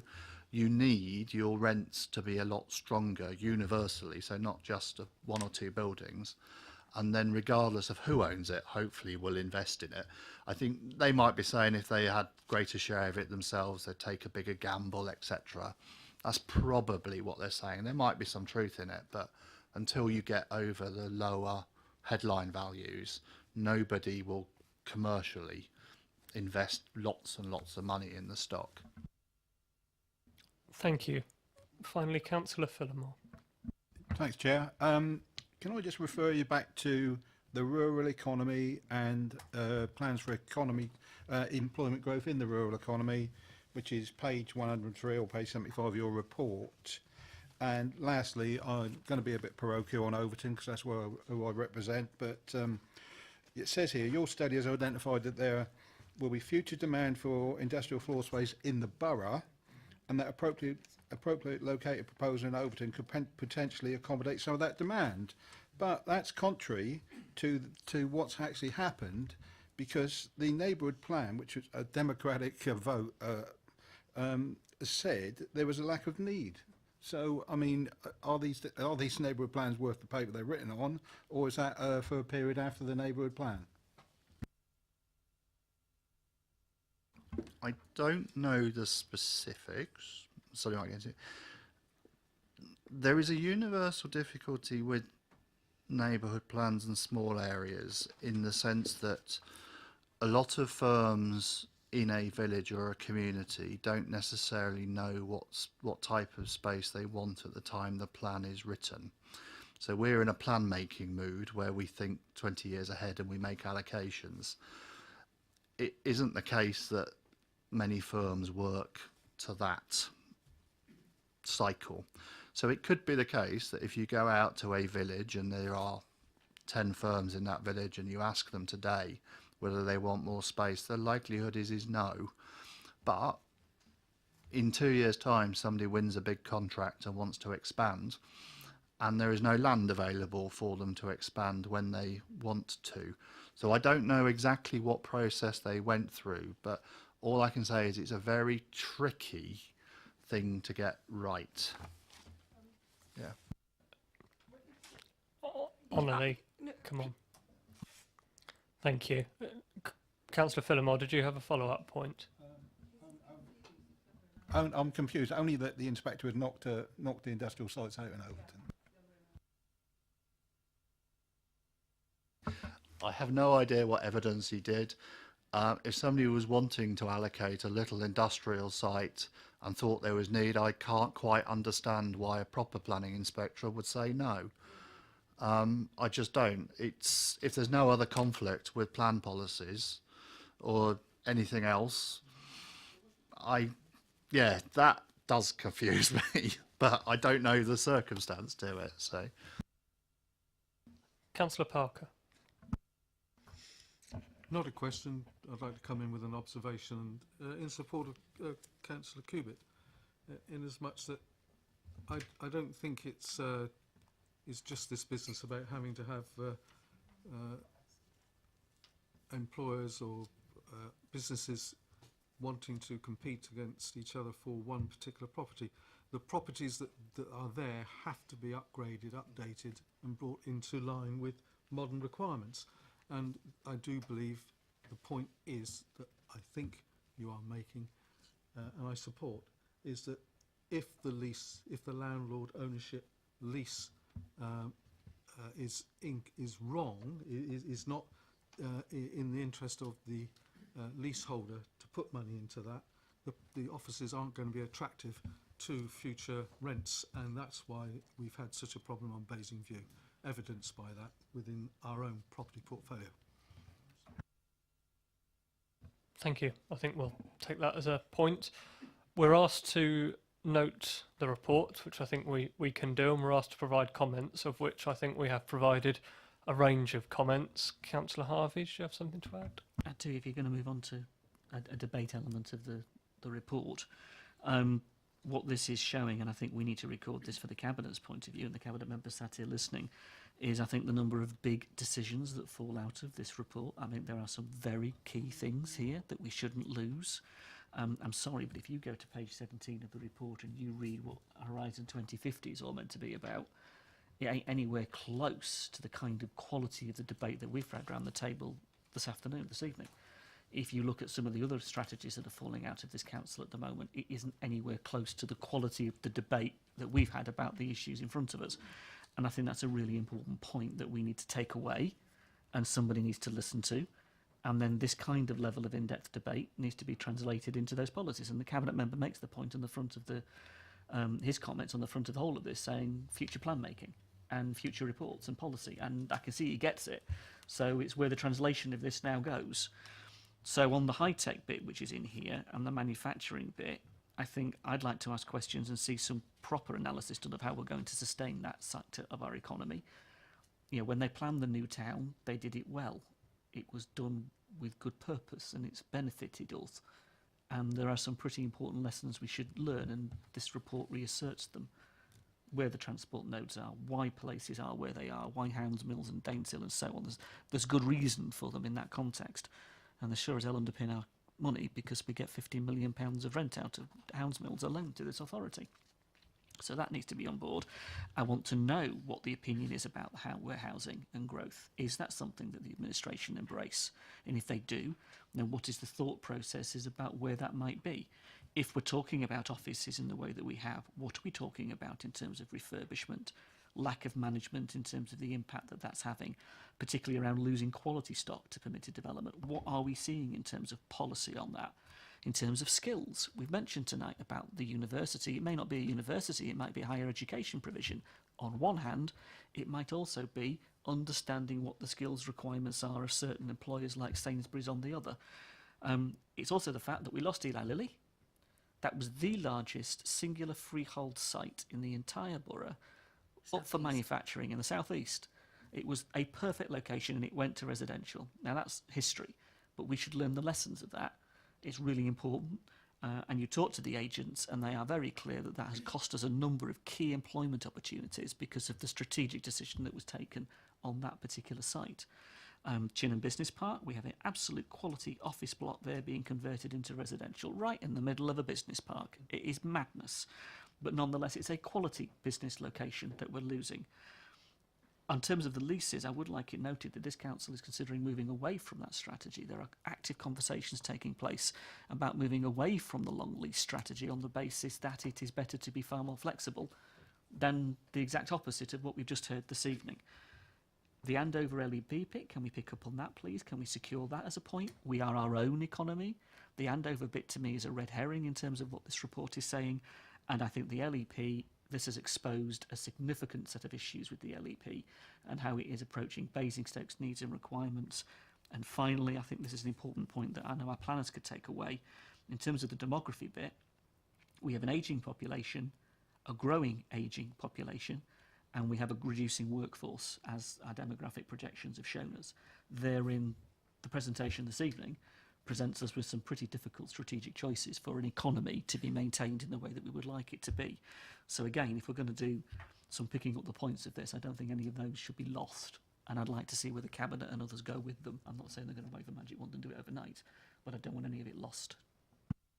I think you're right. I think from the context of this report, the report's a good one, and we've had a very good constructive conversation around the table, but it's a case of what do we do with the information. It's a case of where do we go, what do we use that to inform, and that's things that I know the portfolio holder will have taken on board, and it's a conversation that the Cabinet will have amongst itself, and then latterly with the rest of the Council about the strategies that we wish to pursue. Are there any other comments that Councillor Parker? Yes, thank you, Chair. It's on the area of demographics. I would like to think that this local authority, in any planning that it has in regard to housing and the economic growth, will welcome the older population and would like to make provision for their security and well-being on the basis that, contrary to other comments, they introduce some economic growth, considerable economic growth. They bring wealth into the borough by means, if we make proper provision for the type of housing they're looking for, and should be continued. Long may they live.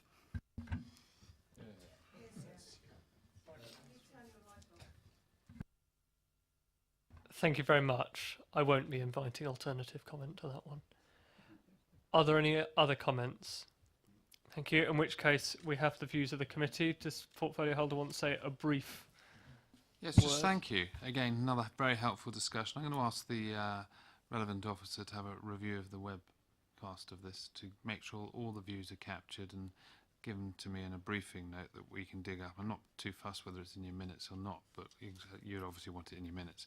But I want a briefing note setting out the points that you've raised, because we're inevitably going to be looking at this document and assessment in 12, 18 months, 2 years' time. Maybe it'll get updated a little bit with some of the factual matters as we progress. There's going to be a review of the local plan sometime in the future. We don't know when it's going to be quite yet.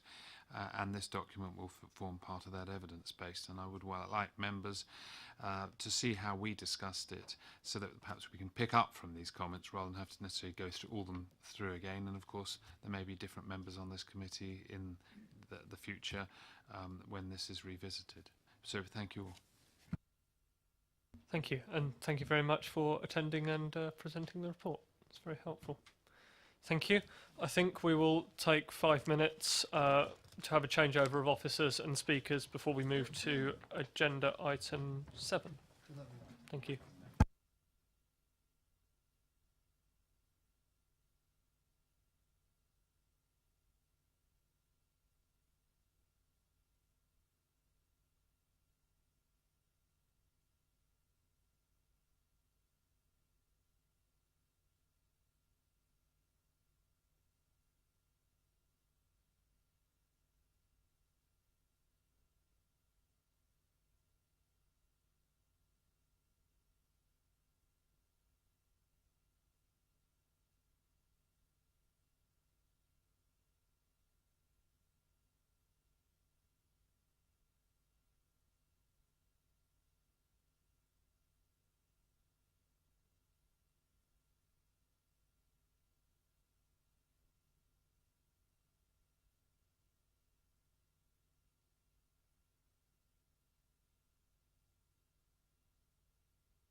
Right, we'll reconvene now, members, with agenda item 7, which is recommendations from the Task and Finish group considering the council motion on management companies and the non-adoption of roads and the environment in development. Now, I know that Councillor Mrs Westbrook has worked very hard with other members on this item, so I think probably the best thing to do is invite Councillor Mrs Westbrook up to talk us through some of the work that they've been doing. And don't worry, you're not limited to 4 minutes. I won't put the timer on. Thank you, Chair. Evening, members. Can I start by thanking all the members and officers who've participated in the Task and Finish panel today. From my perspective, this is an interim report because there's still more work to be done, but I wanted to give a short summary of what has been done so far. So there's no doubt that the practice of developers choosing to hand over areas to management companies instead of adoption by local authorities is becoming more widespread, both here and across the country. And that's resulting in additional costs for our residents and a range of other problems, and that's a concern. So the panel started by discussing the various issues that residents are experiencing as a result. And we concluded that we would invite developers to come and talk with us to give us a better understanding of what they feel are any obstacles that the borough could help with that may then encourage them to offer the areas over for adoption rather than passing them to management companies. We wrote to 9 of the major developers with a series of questions to give them an idea of what we would like to discuss and inviting them to come and meet us. Disappointingly, only 2 of them responded, so we wrote out again to the others and I heard nothing again. What we did get, though, was a very detailed response from one of the developers, and the other response generally made similar observations. Officers reviewed the responses. One of the concerns expressed by both developers who responded related to when they're calculating their bids for new sites, in that in these situations they need to have some certainty as to what the likely commuted sums will be when they eventually become due. They don't feel that currently we provide this certainty. So on page 147 of the report, under 3.6, officers have provided some options for members to consider that may help with that. The report also briefly mentions that some research has been carried out into the commuted sums charged by other local authorities. But I think officer time is needed on this, as it's only a smallish sample that we've been able to look at. However, in the sample, there appeared to be some differences in how those local authorities calculate their commuted sums with regards to the term as compared to what we do. Officers can probably confirm, but I believe that ours are calculated to cover costs over a 25-year term. Other local authorities are using 20 or 15 years, even a 10-year calculation. So I think we need to look further into that, but I'd invite officers to comment on that, please. And finally, on page 148, under 4.3, the report talks about the potential to establish a borough-wide community cooperative as an alternative offer to management companies. We haven't discussed this yet, and perhaps the committee has a view on the panel taking that work forward. Thank you. Thank you very much, and I think on behalf of the whole committee, thank you very much for taking this work on. It's certainly something which is a key issue for many residents, and certainly from a personal point of view. I don't know which colour of government it was because I haven't looked, but whichever government started along the line of allowing management companies to be created in the first place did us a disservice for many years. And so I don't mind who did that, but I think the idea that roads can be built that aren't built to an adoptable standard. I think any roads that are built should be adopted, and I think any open space that is provided should be adopted by the council. However, we now have a situation where that's been allowed to go on in our borough, and that's something that we certainly need to look at. I think probably the best thing to do, I know that the portfolio holder will listen to views, and I know that Colin Rowland will take views back to officers as well. So I think it's probably best if we think about some of the issues that are recommended on page 147 around what levers we can pull as the council and what things we would look to do and what things we can do to stop this issue. Lots of hands up. Councillor James was first. I just wanted to pick you up on the point you said about roads not being built to adoptable standard. The reality is, a lot of the sites, so as example, Chapel Hill or Chapel Gate, is of an adoptable standard, the roads, but they're choosing not to adopt it. So it's not that it's not adoptable, and it's the same with the open space. It's not that it's not of an adoptable standard, but they choose not to adopt. I have other questions, but I'll let someone else come in first. I agree, and I think it should be a legal obligations on councils to adopt. Actually, you know, I hate to sound terribly socialist about this, but you know, if you're building a road for residents in an area, the idea that a council authority wouldn't adopt that seems to me to be mad. But you know, we are where we are. The next hand up, I believe, was Councillor Parker. Chair, if I can ask a question that's not in that sort of criteria you're talking about, I wanted just to ask, in the work that was done, was there any information provided by officers as to the size of the fund that we currently hold in terms of adoptions that have been agreed, and if there is funds, is that a ring-fence fund? If I can ask that question first. Councillor Mrs. Westbrook. No, we didn't discuss that side at all. So it is another bit that could be looked at. Yeah. Councillor Parker. If it's at all possible for us to have maybe a better understanding of what is actually in terms of finance, because in one part it suggests that having money early is an advantage, and I will speak to that a bit later if I may. Thank you. Councillor Mike Westbrook was next. Thank you, Chair. Just picking back up on the roads adoption, really. Being on the planning committee, one of the issues we've come across a site where the SUD systems that was put into the adopted road was not of the style or type that was acceptable by Hampshire County Council. So there must be somewhere along the way where somebody could speak to somebody that would say that if you're going to put a SUD system in or something underneath the structure of a road, surely you'd be looking to put something in, because that means it's never going to be adoptable if it's not accepted by the Highways Authority.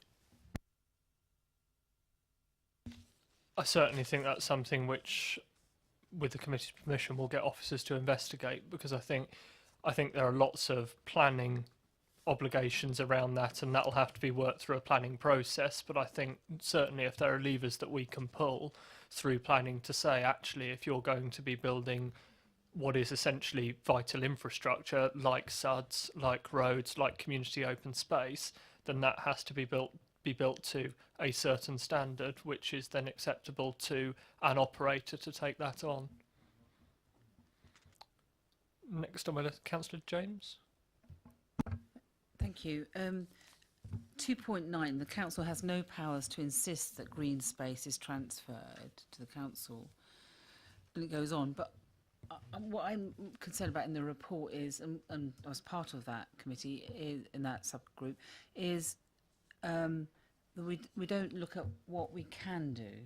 And that's what I think that the next piece of work should be doing more is, so if you look at the recommendations in 4.1, what I think we should be looking at is, as an authority, not as the carrot. If a developer doesn't have a management company, we should reward them. So it's about, so on Manydown, that we would not look favourably at a developer on Manydown coming in if they're going to introduce management companies, because you could look at the whole of Manydown having different management companies. So I think in all development briefs that we go into, and any partnerships that we go into in the future, one of the criteria in awarding these actual pieces of land or developments is that what we would want to see. It may be that we can't enforce it, but we would want from a partner, from anybody that we're working with, and if we're looking at regeneration of Winkleberry, we would want vivid not to have. I know it's not likely to happen there, but you know, we should be looking at how we can encourage developers not to go down this route. So it's a can do. I think that's a piece of work. The other thing is, and I don't think we achieved it on 2.6, and I'm not sure, I can ask Colin or Janet, is the mapping. The extent of this problem. I don't know if we actually, I don't think we did achieve mapping what it looks like out there.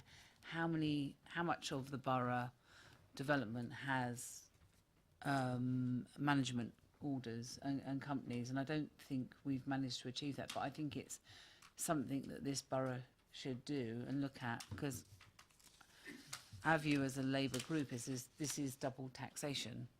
However you might look at it, this is double taxation. I'll leave it at that. Thank you. Thank you. I think probably a way of structuring this, aside from the comments which we've just had, would be to look through the recommendations on point 4.1. Does that seem acceptable? Councillor Parker first.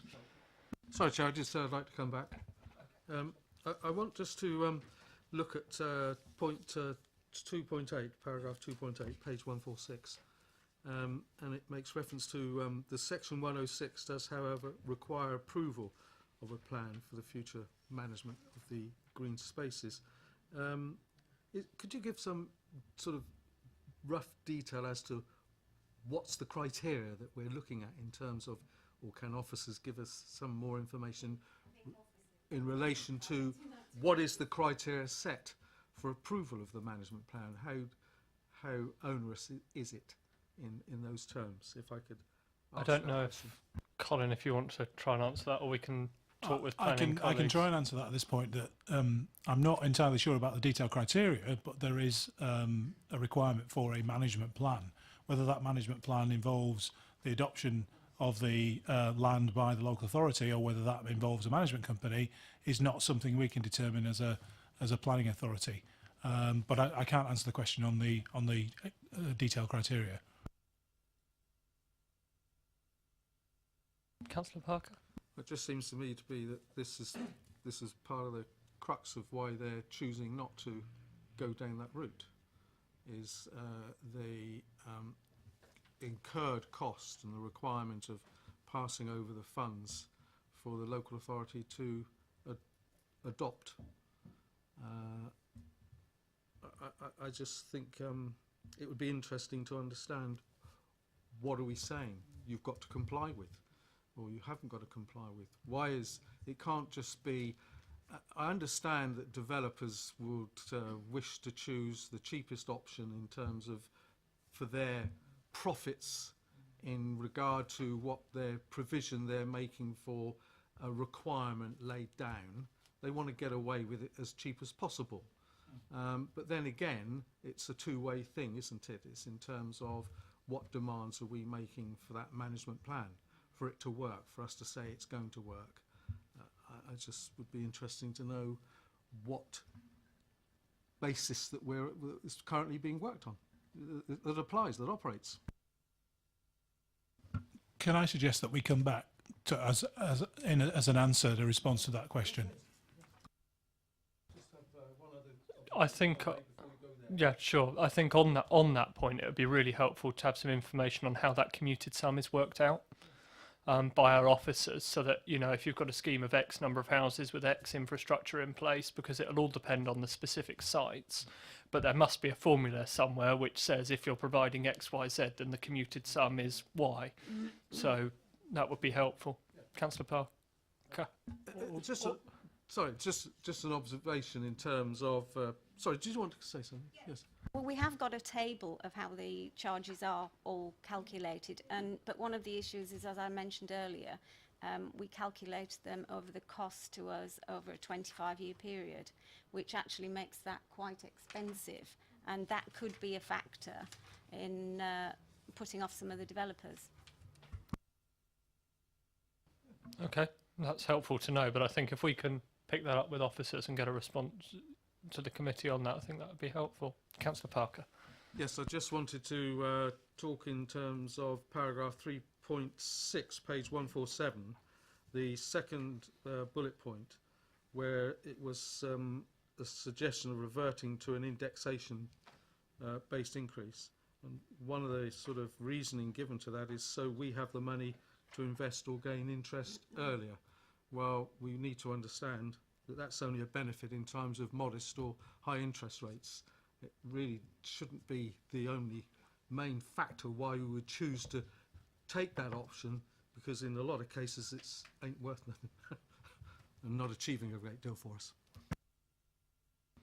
Thank you. I think it would be worth running through the proposed recommendations on point 4, which is on page 148 of our agenda. So that's what we're asked to consider tonight, really, is that we would ask officers to consider and report on the scope of implications of the following suggested methods to make a transfer of public open space from a developer to the local authority more appealing, including reverting to an indexation only based increase, accepting that the council may not cover all of its costs. Now, Councillor Mrs Westbrook, you've been slightly closer to this than the rest of us. Would you be able to put a little bit more meat on that, if that's okay? I can't put any figures on that. That would be the finance department that could tell us what the likely implications would be on that. But the premise of it is to ensure that the increases for residents don't rise more than... Is that how that's structured? Or go for it, Colin. I think the premise is that there's more certainty to the developer on the costs in the short and the long term. Okay, that's helpful. So, as a committee, are there any comments on that? Councillor Harvey. Thank you, Chair. I think the three options that are there in front of you, three differing ways of looking at it, relate to the end of the process, if you like. And this is the interesting thing I find about this. The end of the process is Colin's team, our team in the borough, picking up the responsibility of how you then deliver the service and whether the service can be covered in terms of costs. At the front end, in terms of the planning permission or the purchase of the site or the options being taken out by the developer when they're doing their analysis of what they can and can't afford and the viability and the rest of it. And we do know that, don't we, at planning committee, with the viability arguments that get trotted out.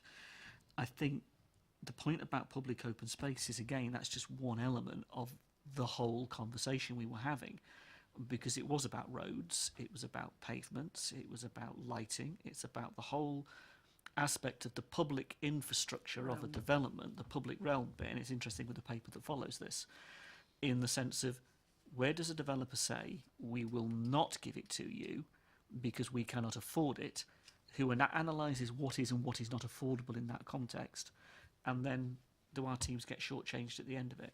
And each one of those options on that three there, I think, need more explanation, because I think, in a sense, reverting to an index only leaves us not covering our costs.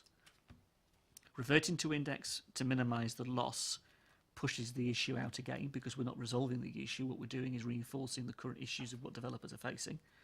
And then the third option, again, relies on an awful lot of work to do the reviews, to do the analysis that you're looking for, the paper chase, to make that actually work.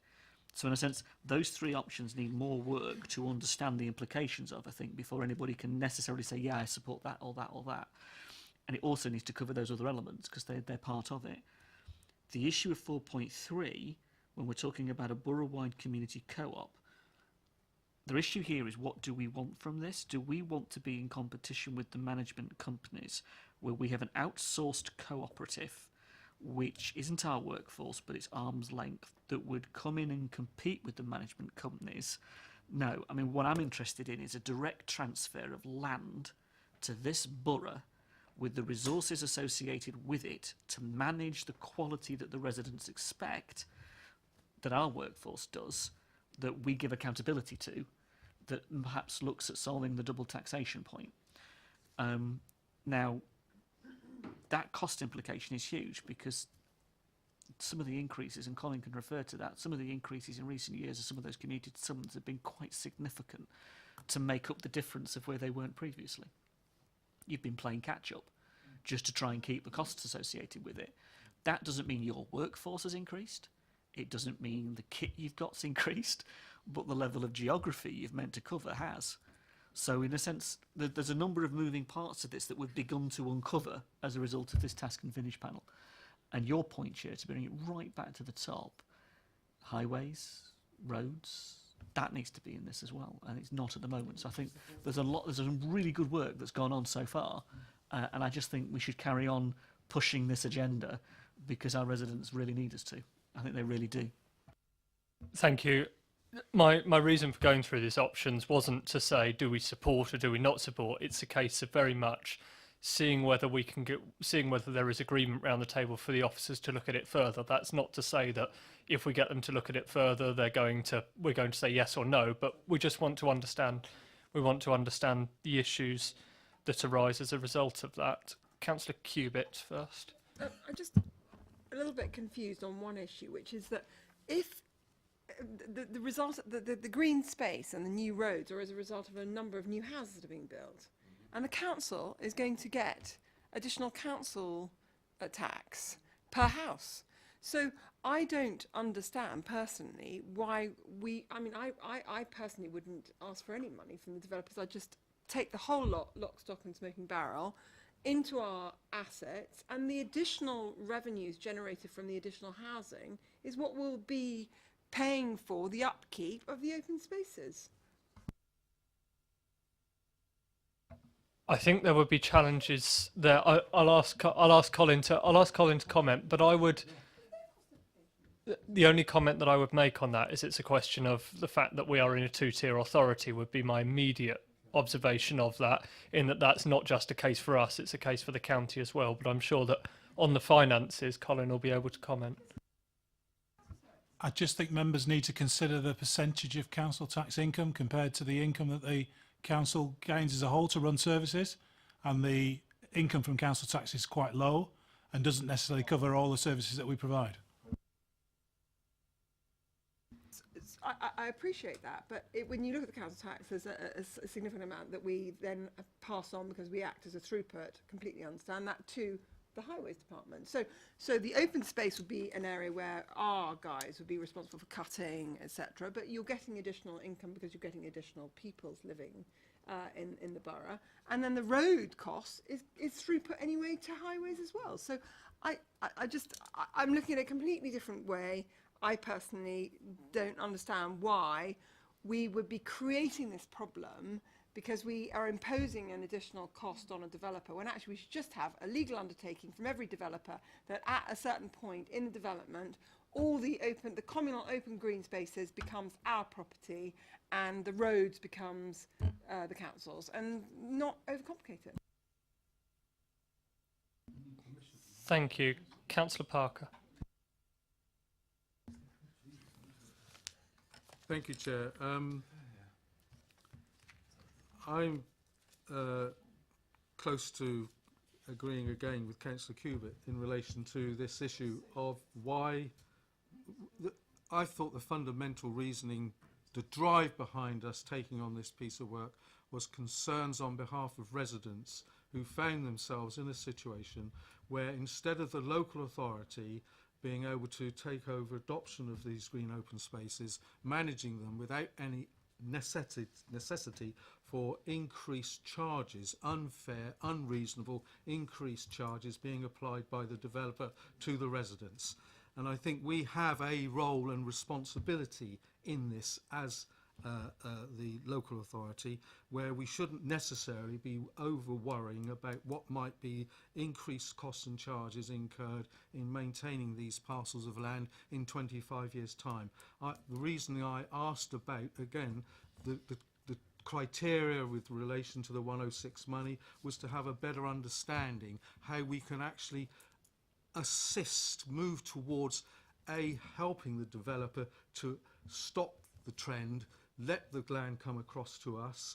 There are ways and means also, and this isn't, I'm not asking this for a piece of work, but it's merely a comment, not just necessarily laying down grass that has to be mowed 4 times a year. There can be better management of land that reduces the cost in terms of future, and we as a local authority have that ability and that means. So I would like to think that we'd be able to, at some stage, come back to what was the the thrust of why we were looking into this, and moving towards finding a way that can be one of encouragement for the trend not to be increased or continued.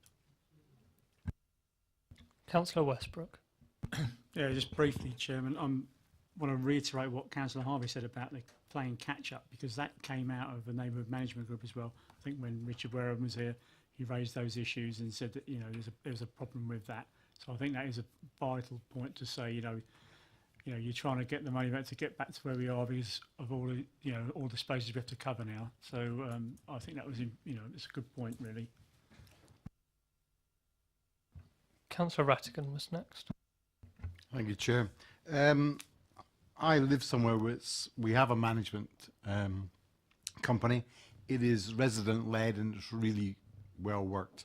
I do think there is a piece of work that could be done with developers, so as when they hand over a development, they know a criteria, or we give them a template to hand over a management company, so as the residents who move in there know what is expected of them, what the long-term implications of that are. Now, obviously, cost is one of them, but keeping a place generally tidy, well managed, just their own patch of land adds to the value of the property, and that obviously has a beneficial effect on. Yeah, it has a beneficial effect on everybody, but in mixed developments where there is a element of social housing as well, I think perhaps there is it would be easier for Vivid or one of the housing associations to just to carve off a little bit of money, if that's possible, to pay for some of the management, and that structure could be part of what we do. There is no panacea in this. You know, whatever we think is the right process as councillors, there will be people coming back to us and saying, actually, it works better this way or that way. But I do think it could be beneficial for us as a council to instruct, to help in developers in formulating management companies, or at least give people who are buying those places an explanation of what their responsibilities are. So I think there is a piece of work here, and I think we should carry it on, and maybe with the help of officers, especially in the planning team, we can do that. Councillor James. Just picking up on Councillor Rattigan's point, I think you misunderstand what a management company is. This is about, so it's not the conduct of what you do in relation to your that's something different. But this is about what you're doing is you're paying a cost to a company that does work. Once you buy that property, you have no control over the management company coming in, and that could be passed on to another company, and they can up the cost, and it keeps upping. And we've seen in the borough, in Highfields, in Kempshot, that they're now looking at, I think it's 3 times the cost of what they had, and they have no control of it. Residents can take on the responsibility of these management companies, and we've had that discussion with Vivid in relation to Chapel Gate. But it's an enormous piece of work, and it's enormous responsibility in buying that property. So you would have to go in there, and you are then responsible for the upkeep, all of that land in that area. So there is a reluctance from people to do that. But the other, and then when they leave or move on, what happens? But the point that I wanted to sort of raise, and I've lost my point. Can you come back to me, because I was thinking about something else.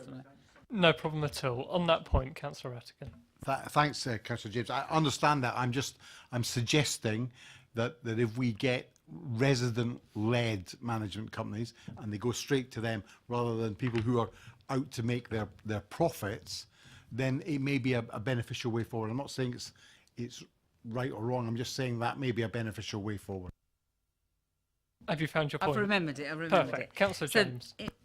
What my concern is about these management companies, and I absolutely love your model, Honolulu, and let's sign up to it. We'd have to look at what the budget implications are for the borough, and we'd need to look at the investment, and I would absolutely sign up tomorrow if that's the way that this administration wants to go.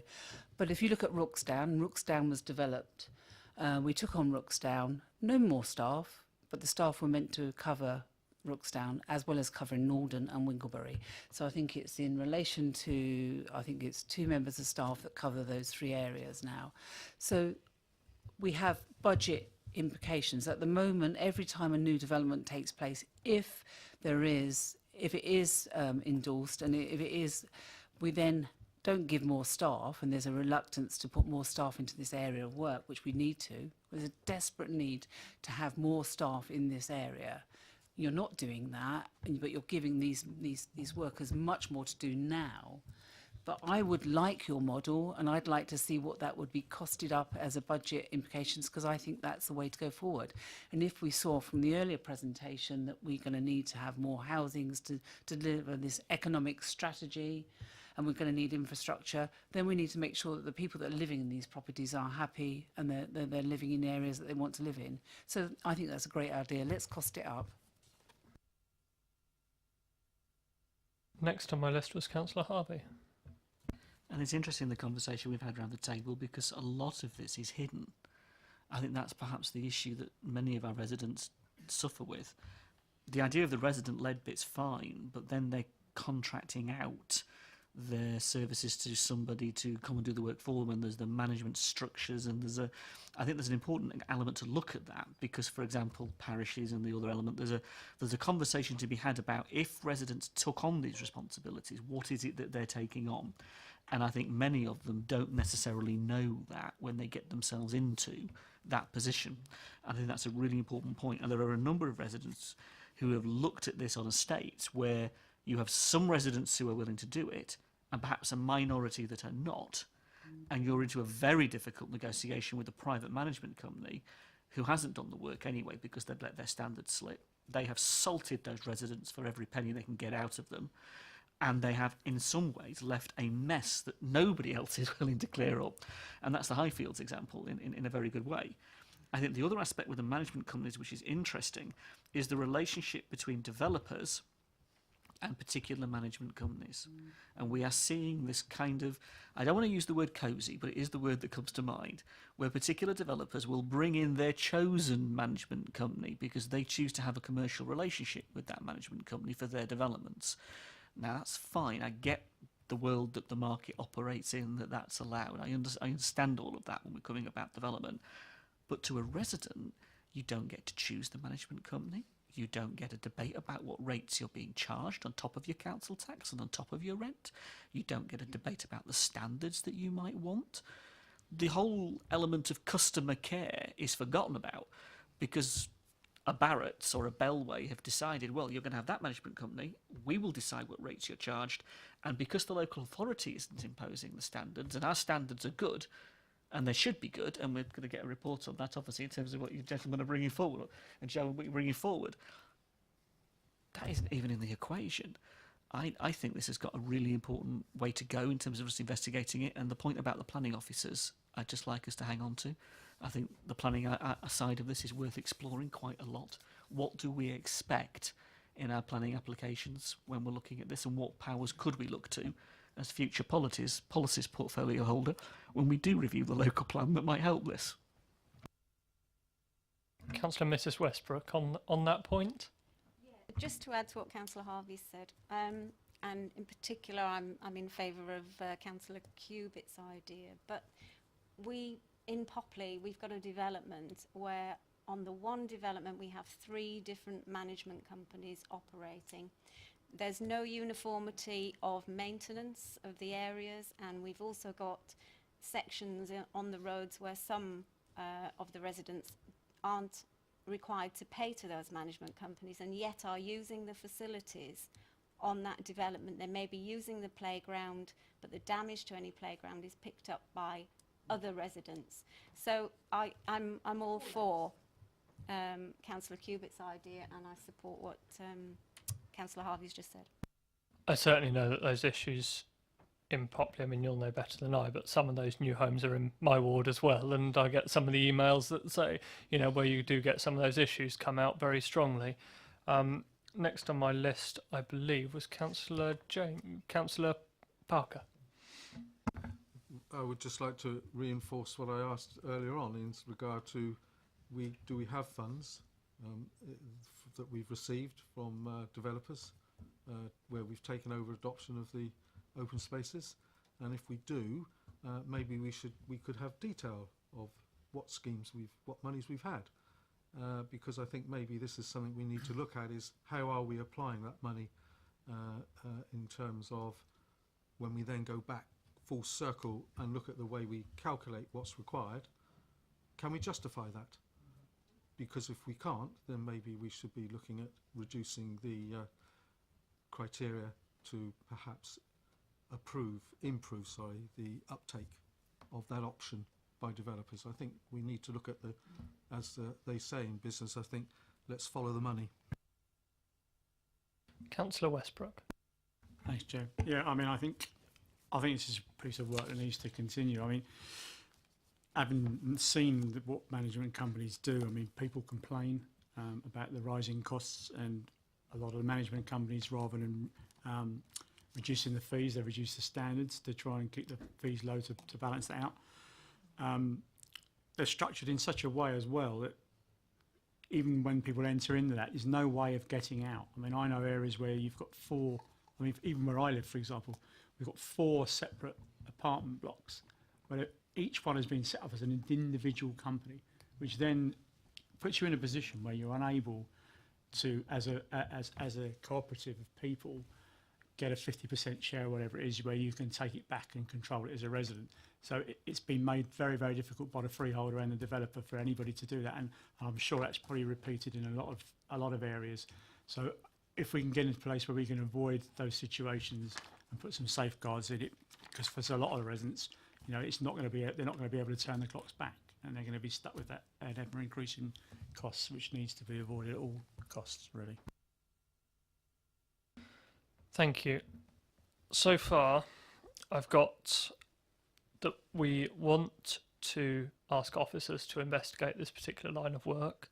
We want a lot more detail on the 3 points which are contained within 4.1, and we'd like some more detail on 4.3, with the caveat of also Councillor Cubitt's suggestion that we'd like that investigated as well, because that is a very different premise to point 4.3. I think we'd like some more information on the commuted sums to find out exactly what those are, and potentially if the table of calculation, if I can call it that, is sent around members so that we can understand that. There are a number of questions on funding and the implications that council tax play in that, and I think potentially some work could be done by colleagues in finance to say, you know, these are the costs that would be associated with providing those services, and this is the amount of council tax that we've got, and we'll get an answer one way or the other then, which will be quite definitive, hopefully. Also, we want to, as an authority, play more of a role in driving developments. I think that's a clear aspiration of the committee, and we want to talk with colleagues in planning, I think in particular, about that. So what levers and what pressure we can put on developers as they come through the planning process to say, actually, if you want to build your homes in Basingstoke, we expect this standard of open space, we expect this standard of road, we expect these things to be put in place, and equally we expect this standard of management company or another solution. Also, we want some information on how to coordinate and show best practice in these management companies, because clearly we have a number of management companies which are established in the borough, so those are gone, if you like. You know, we're not going to change those through a planning process tomorrow, so we want a way of talking with those management companies and trying to pull some of those issues together, particularly where you've got, to all intents and purposes, one community or conurbation of housing and a number of management companies operating within that area. So we want some way of trying to pull that together to avoid some of the cross-management company border issues that you will then get. I think that probably gives the officers enough to be getting on with if we're looking along those lines. Are there any other burning comments that we'd like to be considered in that? Councillor James. It was just the point of so it's the carrot.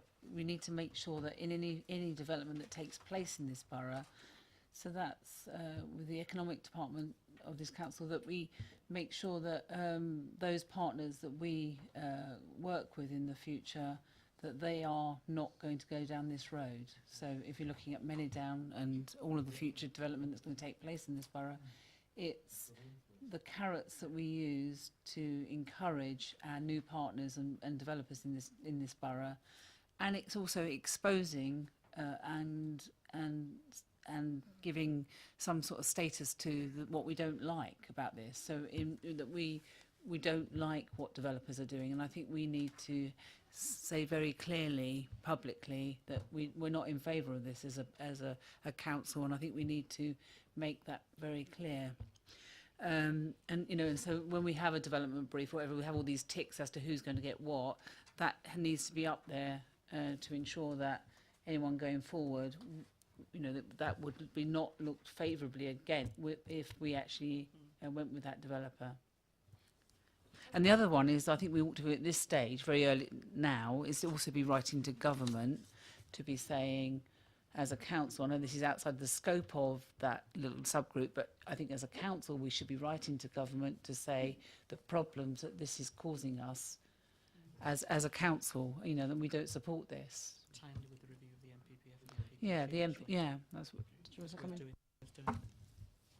Thank you. I think certainly the carrot and indeed stick of points are really well made, and there is a unique opportunity with Manydown because unlike the vast majority of sites that come forward in the local plan, we have more of an element of control through land ownership there. We don't own all of it, but we own a significant proportion, which we don't on other sites. Your point on making sure that we get the right developments from management companies is absolutely right, and I don't know what sort of, for want of a better term, at this committee we've had a number of supplementary planning documents on a number of issues, such as landscape biodiversity and trees. We've had one on housing, we've had one on biodiversity, for example. I don't know what sort of planning document can be produced, which is a guidance document. I appreciate the way that planning's structured in this country, it probably wouldn't have material weight, I understand that. But a guidance document that could be issued to developers as part of pre-apps, which said, if you're looking to build in the borough of Basingstoke, these are the things which we expect in terms of management companies. I don't know whether that would be helpful, but we can certainly ask officers to look at that. Councillor Cubitt. Which just goes back to my reference to the fact that when we build new houses, we're increasing the population. And when you increase the population to the degree that we've increased the population in Basingstoke over the last 10 years, and when we witness the number of houses we're going to be building per annum for the next 10, you expect the amount of open green space and roads to increase commensurately with the population increase. And that we as a municipal authority have a responsibility for those spaces that we've required of the developers, and we're about to talk in the next paper about open space that we require of developers to provide for our residents. So maybe these management companies are developers acting completely logically because we're requiring the space, but we're behaving illogically by not taking responsibility for it once the population moves in and pays council tax. I think the key to this is to make sure the officers have a really good look at this, and then we'll look to bring that back to committee. Councillor Mrs Westbrook, did you have anything to add to that? I would just welcome Councillor Affell's view on Councillor James's comments about writing to the government. I think it's far too early to say. You've done some good work, but there's far more to work to be done on this before we go anywhere and identify what the problems are. We've got different issues. We've got, as far as I can work out, housing with freeholders and leaseholders mixed with management companies. You've got blocks of flats. You've got buildings which are owned by trusts where you can go and complain. You've got others that aren't. And it's a mixed picture, and we've got to get to the bottom of it before we work out some solutions. Government won't listen unless you tell them there's an easy solution for them.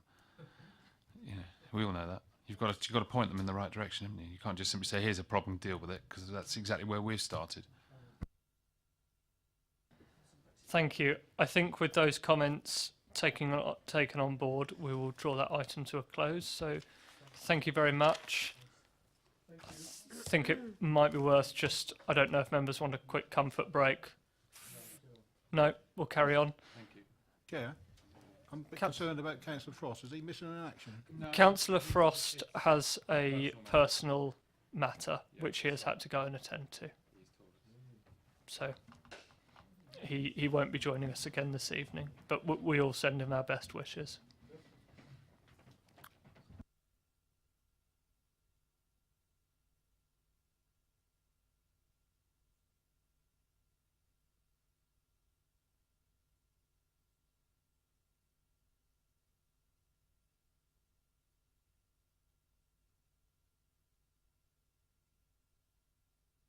Right, we now come to agenda item 8, which is Landscape Biodiversity and Trees Supplementary Planning Document.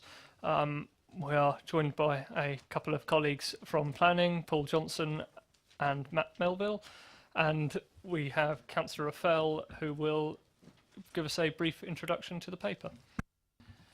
Members will recall the number of SPDs that have come before this committee previously, and this one's now with us. This is, as it were, subject to your views, a consultation with you now, where you can make your comments, and then it will go out to consultation, all being well, shortly, for a consultation with members of the public, and then with a view to coming back and listening to that consultation, and then hopefully being adopted later in the year. It's a very thorough piece of work. I hope you'll agree. I look forward to hearing what you've got to say. You'll know that it's been restructured in the sense that we've now got chapters on landscape, biodiversity and trees and hedgerow and green infrastructure. And as has been mentioned in various parts of the report, it links in with the green infrastructure strategy, which is nearing completion as well over a similar period of time. And that too will inform planning decisions. The green infrastructure strategy is referred to currently in the local plan. This SPD, if eventually passed, will inform future planning applications. And of course, overall as a body of work, both in this and the green infrastructure strategy, will inform any future review of the local plan that may or may not happen sometime in the future. So I look forward to hearing your views, but don't take too long, but we'll see how you go. Thank you, Councillor Raphael. Officers, did you have anything to add to that, or will that suffice as a starter for 10 and more? Okay, so we're asked to note the report and give any views to the portfolio holder prior to this document going out for public consultation. And you can comment during the consultation as well.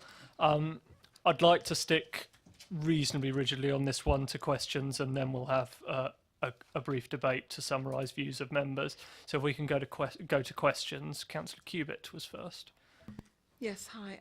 I've got a number of questions. On page 166, 3.13, could officers talk me through why it's beneficial to have a detailed full landscape character assessment on a single dwelling? And have we always required that historically, or is this a new requirement? I think the thing to remember is that the amount of information to be provided with every planning application would depend on the nature of the planning application. Single dwellings would,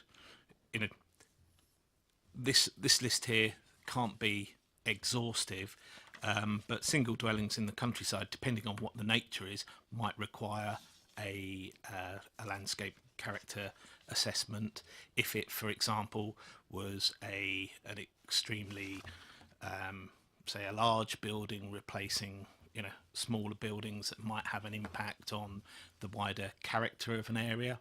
And it is horses for courses, but this is just to include that this might be an example where it might be needed.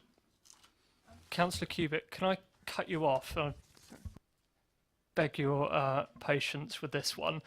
I have just discovered in my mire of paperwork and by looking at the back of the room that Paul Beavers has waited incredibly patiently during this evening to address the committee on this item, and I neglected to mention after the paper had been introduced that you would like to speak. I'm conscious of time. I came here to listen as well. If I may, can I make... do come up to the table, and that's okay. It's us that have made it late, not you. So it's the large button in front of you. All right. Okay. Thank you. First off, I think it's worth mentioning about the management plans that you were talking about earlier, and that's been a matter of big concern to conservation groups, is how that's going to be managed in the future. Now, we don't imagine we can directly influence that, but I do want you to take account of green infrastructure elements in the management plans for the future and who it is that operates those management plans. That's very important. But one of the main things that I wanted to do from a planning perspective, from your planning perspective, is to draw attention to this document. And I want to say this is yet another definite step in the right direction after the green infrastructure strategy. So I want to be positive about that.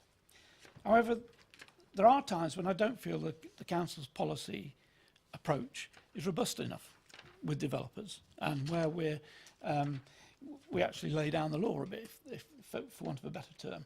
Now, many of you will have heard of the Natural Environment and Rural Communities Act, and there are certain sections in there which I don't believe have given the exposure that they should. I don't think that this document either explains them, explains the NERC Act properly. It doesn't advocate what the NERC Act says that local authorities should be doing, and we don't leverage what the NERC Act actually allows us to do sufficiently.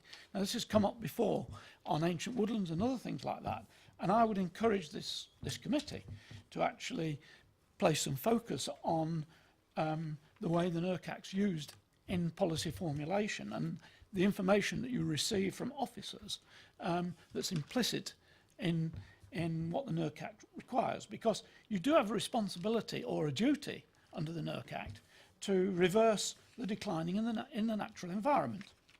And we need the SPD to change that. Now, one example of where I think it's inadequate, most people may have heard references to priority species and priority habitats. What the document doesn't unfortunately explain is that they're not just important species, they are actually priority species because they're in decline, and the habitats are in decline, and many of them are in serious decline. But that doesn't come across. And if you're going to make decisions that enable us to restore ecological function in this borough, then we need you to understand those issues and to be able to make decisions that actually set about restoring ecological function. And I believe that the explanation of the NERC Act in this document needs to be expanded, and what it allows you to insist upon should also be explained better. And I'm happy to talk to officers about that in more detail. A couple of other points and then I'll finish.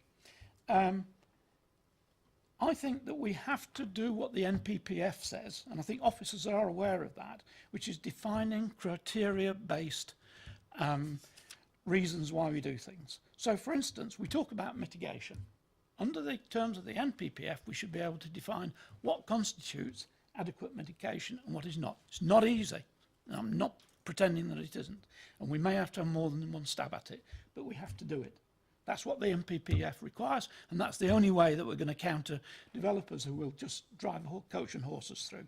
Then my last point I want to make. The other one is significant harm. How do we define? What are the criteria that define significant harm? Because, again, the developers are going to run coach and horses through that if we don't. So then the very last thing is, I think we should be robust in the way that we were talking about management plans and what we expect of developers. I think we should, where developers say, we don't think we should provide something, we should say to them, you have to evidence ways in which you've delivered at less cost or with less habitat restoration than what we think you should. Because you've done this all before and you've had successes, haven't you? I don't think we're robust enough with developers. They simply argue, well, we don't have to do this. Why shouldn't they actually have to be able to demonstrate that they've done things if they claim that something's adequate? Thank you. Thank you very much for your comments. I certainly think if you'd like to stay just for a moment, let me stop that flashing light, which is annoying me. I think some of the points you've raised are very important. I know they'll be taken on board by officers who I'm sure will address them later on. Did any members have any questions for Mr. Beavers? Councillor James. Did you say NERD Act, or what was you? The Natural Environment Rural Communities Act. Could you? Can you explain a bit more about It basically requires local authorities and indeed the planning inspectorate, that's worth making a point about as well, that you have duties for the restoration. Don't expect me to use the terminology because this is in an act. And this should be brought out by officers subsequently, I think. So there are duties on local authorities to restore both habitats and priority species. And I've mentioned the priority species. Now, I want to be careful because I may say things which are not right in this context. What I want to emphasise is that I think we can do more with the NERCAT, and we should, and we need to be more robust about what we demand. Thank you. While you're there, were there any other brief questions? Councillor Phillimore? Well, I'm just supporting what the gentleman's saying, because we have all these biodiversity surveys pre-planning application. Is there any process where we go back post-planning application to see if these protected species are still there, or the stuff that's been promised by developers actually happened? And I mean, some of the stuff is a bit. Some of the promises we get from developers and what actually happens is not the same thing in a lot of cases. There's one site in Overton where they found 200 to 300 slow worms, for instance, and they were just told, oh, they will go in the buffer zone, as if they're just going to disappear into a buffer zone. And in the same site, they were going to have a skylark area. Well, you can't tell a skylark where to go. But the process is it's not sound that we're letting developers make these sort of promises unless are we going to follow them up? And that's really my point more than anything. But the other side of the thing is about when we ask developers to screen summit and screen summit with hedging, and our enforcement team is, well, if you ask me, it's worse than a chocolate teapot. But I mean, we are not enforcing these things in our planning things. Thank you. That wasn't a specific question from Mr. Beavers. Were there any points by members? In which case, thank you very much for being so patient. You're welcome to stay and listen to the rest of the debate, if that's okay. Officers, I think it would be useful to have a brief answer on Councillor Phillimore's point around reviewing plans after a development has taken place to ensure that those things have actually happened.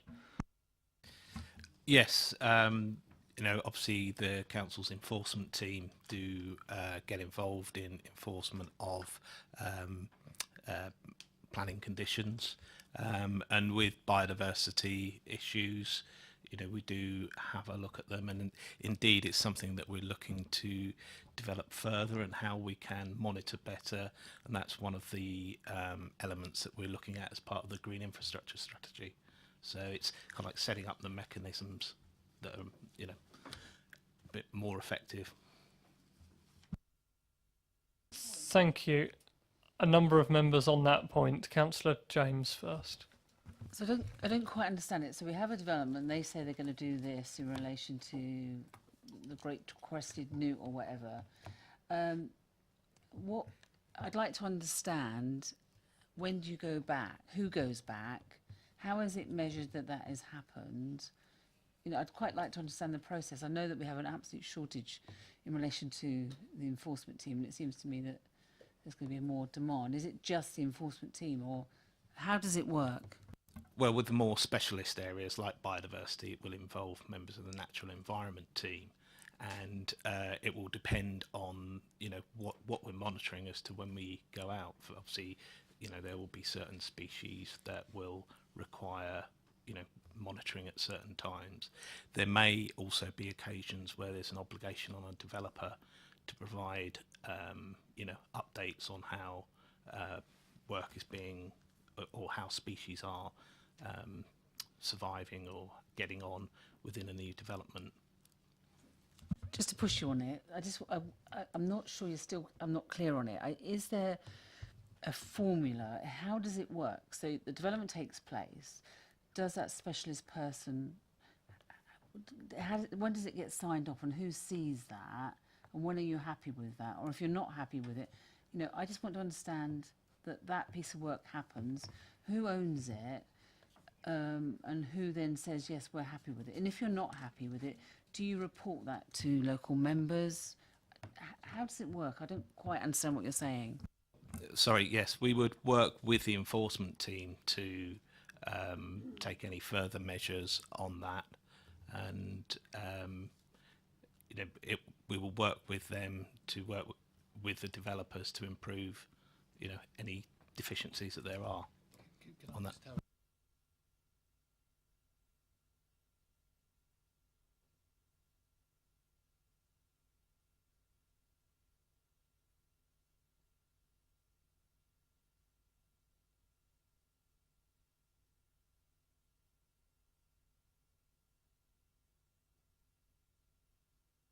Yeah, can I just say, I understood the point that the member was making and others have made.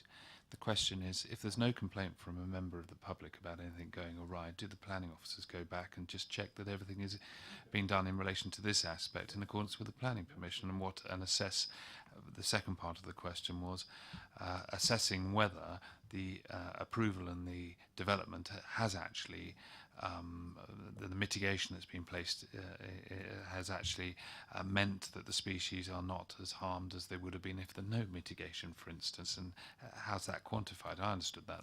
Is that type of thing that's being said? I think the answer is no. And I think the answer is what the officers were trying to do was explain to you, if when there's a complaint, the answer is yes. And also as part of their overall assessment of biodiversity and within their roles of looking at green infrastructure, it will come upon them to look in the areas where they know these species and habitats exist. But in specifically relation to a planning application and the change that is to the natural environment that comes along with a planning application, not routinely monitoring the effect. And I'm going to ask that they look at that and bring a report back either attached to this in due course, or attached to the green infrastructure in due course, or attached to something in due course, but later this year. All right? So that because there's no point in us batting this around anymore, because you've hit the jackpot.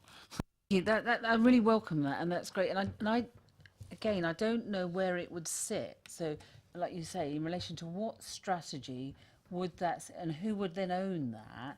And it's obviously a massive piece of work, and it's obviously going to have a resource implication.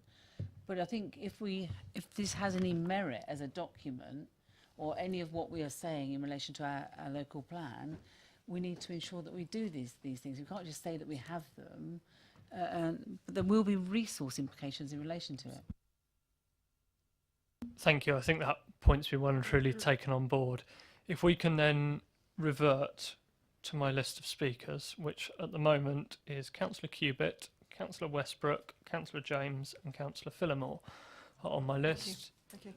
So I'm just going through my hang on, questions. Councillor Parker and Councillor Rattigan are also on there. I do have a list, but the list started some time ago now. I'm also conscious that we are approaching 9:30, so with members' agreement, we'll suspend standing orders until 10 o'clock to get the item finished.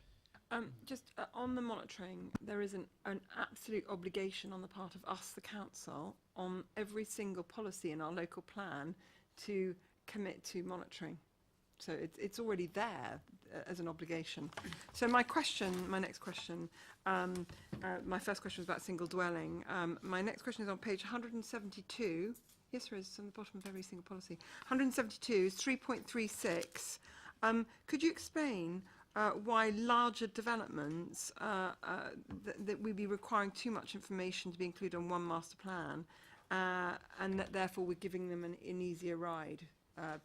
One of the overriding feelings that I get sitting in DC or sitting in meetings like this is that we're really hard on the people who are just building one house, and we seem to let the huge builders get away with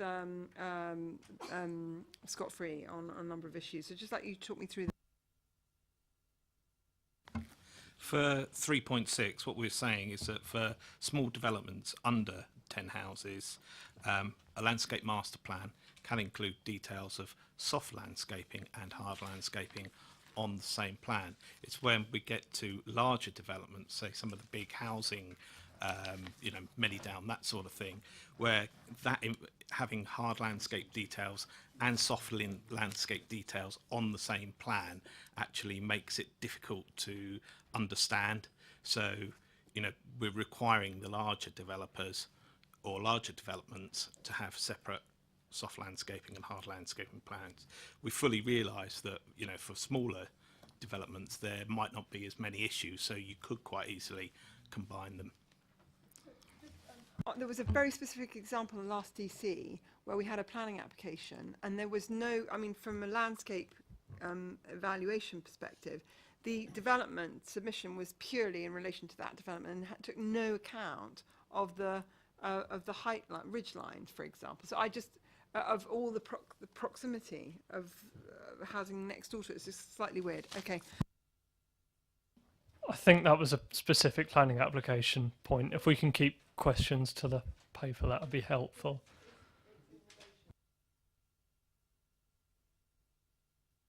Would you like me to come back to you, Councillor? No. I've got all of them here. It's just on different pages.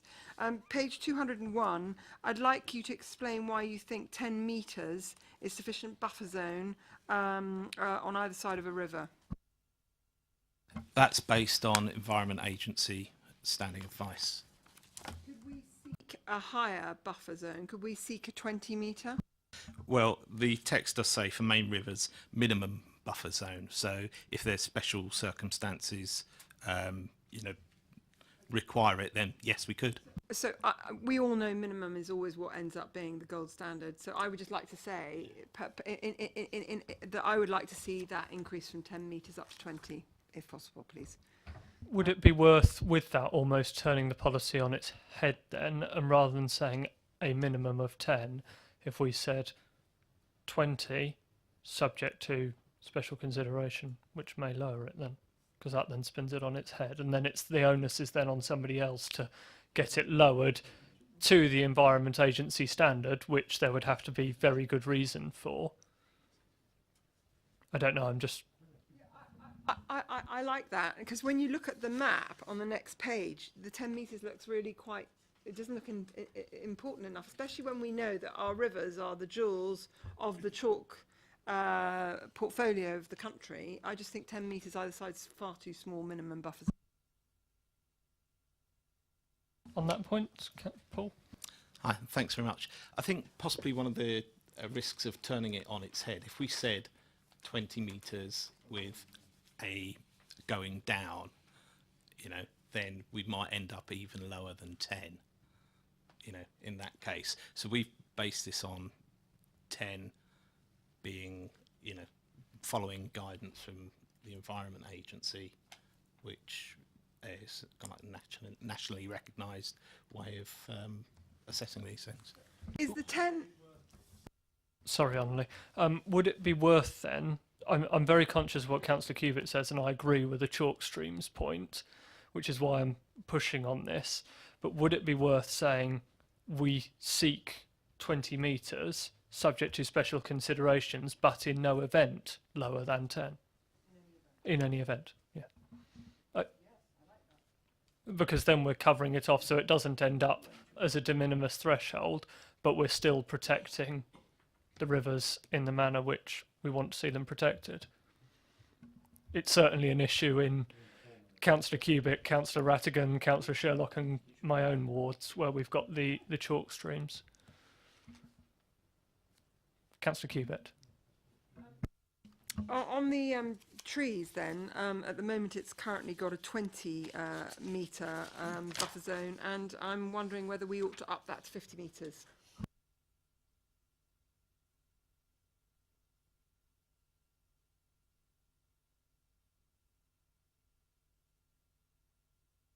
Can we have one meeting, please? Paul, can you respond to that comment? Okay, again, the minimum, it is a minimum of 20 metres for woodland. The Natural England standing advice is actually 15 metres from woodland buffer.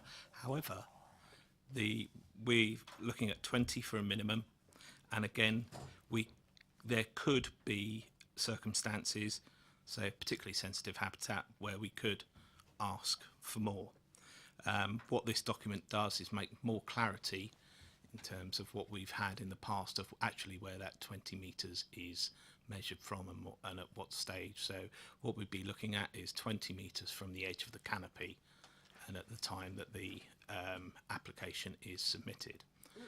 And so potentially you could be in a situation where you have more there anyway.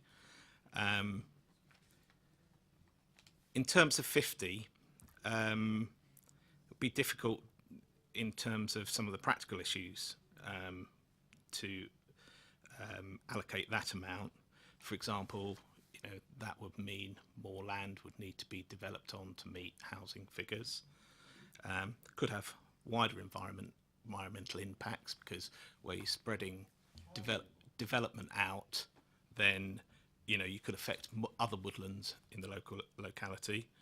You know, in order to get housing figures, you potentially could need more allocation sites, which again would require more infrastructure, more implications on those sort of things. Those sort of buffers could also have pressure on other facilities within the development, say open space for argument's sake. And also there's sort of some talk about 50 metres helping with things like predation. There's no evidence to suggest that extra in a greater distance would help with that. Indeed, you know, any buffer, you know, could be home to small mammals, which would be a feeding source for animals, domestic animals anyway.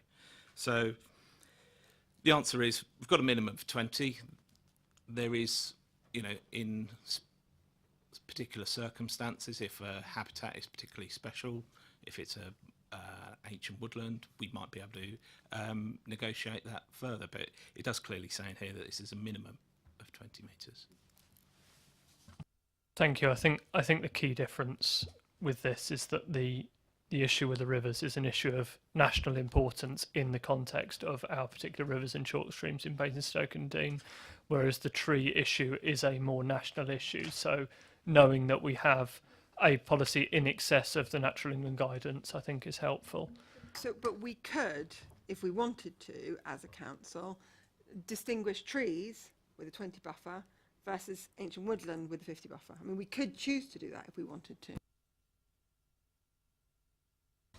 We could. I assume. I don't know what the policy context is for that.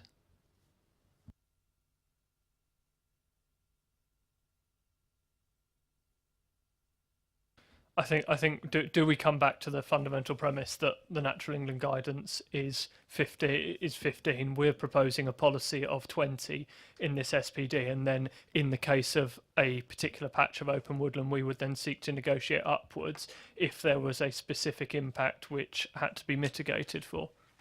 Is that where we are? Okay. Yeah. Okay, next question. 4.66, page 206. I would like the word may struck off, and I'd like it to be will impose. I want may struck off. Can you confirm which page you're on, Councillor? I'm on page 206 and it's 4.66. Good.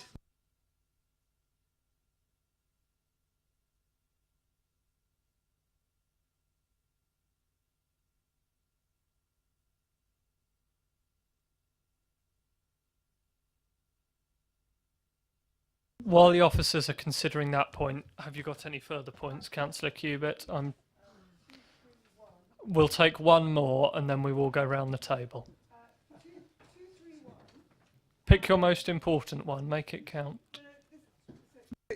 231 is actually very real. So it's defined Loddon and Lyde Valley as number 2, and then it describes, so I like the aspirations, I understand what the paper's trying to achieve, but it then describes design implications, and because I have first-hand experience with this. What I'm concerned about is the general description of the houses that are built in that section are not actually accurate. So, for example, in the village that I live in, we have a lot of brick and flint. But if we have a planning application now for a new house in that section of the map, are the officers saying, this is where I'm coming to with the question, are the officers saying that because you've defined that part of the map as only being red brick buildings, that you will not permit flint buildings to be permitted, despite the fact there are brick and flint old buildings in that bit of the map, because I live in an area like that?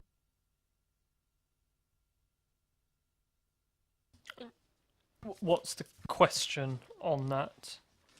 The question is the design implication. So if somebody puts in a planning application for a new house in my area, with the narrative that it's got in this paper, are the officers now saying that if someone said they wanted to build a brick and flint like a Hampshire house, are they not going to be permitted because it has to adhere to the design implications that are cited in this paper? Matt? Hi, so just to pick that up, the countryside design summary is guidance that the council already currently has, and it's currently appended to the old design and sustainability SPD. It provides information about the character of housing in those areas, which can help to inform what design might be appropriate. But in each case, each design will be considered on its own merits, taking into account the specific site circumstances. Thank you. On the previous point, which officers were looking into, which was on page 206, 4.66, where we talked about removing may and putting will there. Do we have a view on that particular point? Yes, Chair, I've just spoken with one of our biodiversity officers, and he's of the view that the may actually works better, because often with planning applications you receive the habitat information with the planning application, and so those surveys would be secured to be complied with. For example, they might be submitted with an environment statement, so it won't always be necessary to have a habitat enhancement plan as well, because often that information will be provided up front and secured by an alternative condition. From a planning perspective, that seems sensible. In which case, the next speaker was Councillor Westbrook. Thank you, Chair.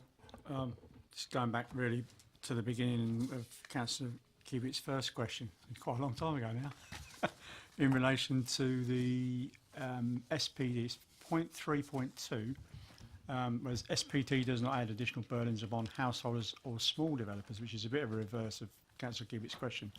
The Council will seek information proportionate to the scale of development proposed and the extent to which it is likely to impact upon natural environment. We wouldn't want to put any undue burdens on householders, but we cannot also be allowed to spoil some of these areas. I mean, we know from, I think it needs to be the right decision in landscape terms. These places we know are often very isolated, and the impact can be much greater because some of them stand out in the countryside. Some of them could be pretty large, even if it's only one house. So I think that needs to be, I don't know whether you've probably captured most of it in there anyway, but that really needs to be strengthened in the locality, because those isolated developments sometimes are very single dwellings, small developments. Yeah, 3.2. I mean, it says there it's got to be proportionate, but I think it's worth noting that. Do you want a page number? It's in the cabinet report. Sorry. 151. Sorry. Yep. Page 151 of the agenda pack. Yeah. Are you saying? 3.2. Thank you. Sorry, we were looking in the wrong. Sorry, we were looking in the main report. Yeah. I mean, it's mostly. I think it just needs to be strengthened up to make sure that the impacts sometimes much greater with those individual developments, especially out in the countryside. The second point I wanted to make was on same page 3.4, landscape character, chapter 3. It talks about identifying three-stage process around first understanding the site, appropriate surveys, etc., etc., etc. I think screening and preservation is very important, and incorporating the existing high-value trees and obviously new trees as well. And I think noise mitigation materials we've had that a few times recently. I think some of those things in planning could be enhanced. Some of them look very, very unnatural, and we come across you know, fences to stop, you know, acoustic fences to stop stuff, and they're very much, you know, they don't always fit into the. You've got to screen them somehow. That needs to be looked at. But I think in relation to trees as well, what we put in the future. I mean, some of the trees that go in developments, we need to make sure that what we put in and how and what sort of landscape we put in is there for the long term. Sitting on the tree panel, we have a lot of trees coming out that we say were the wrong trees, and I think we could avoid that going forward in not for our generation maybe, but the next generations to make sure that is a point that's picked upon.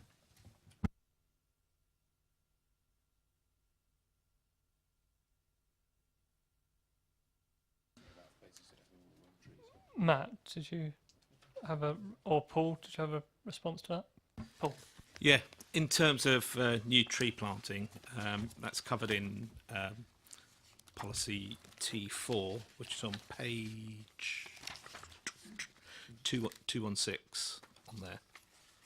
So that looks to reinforce and strengthen the resource in the borough.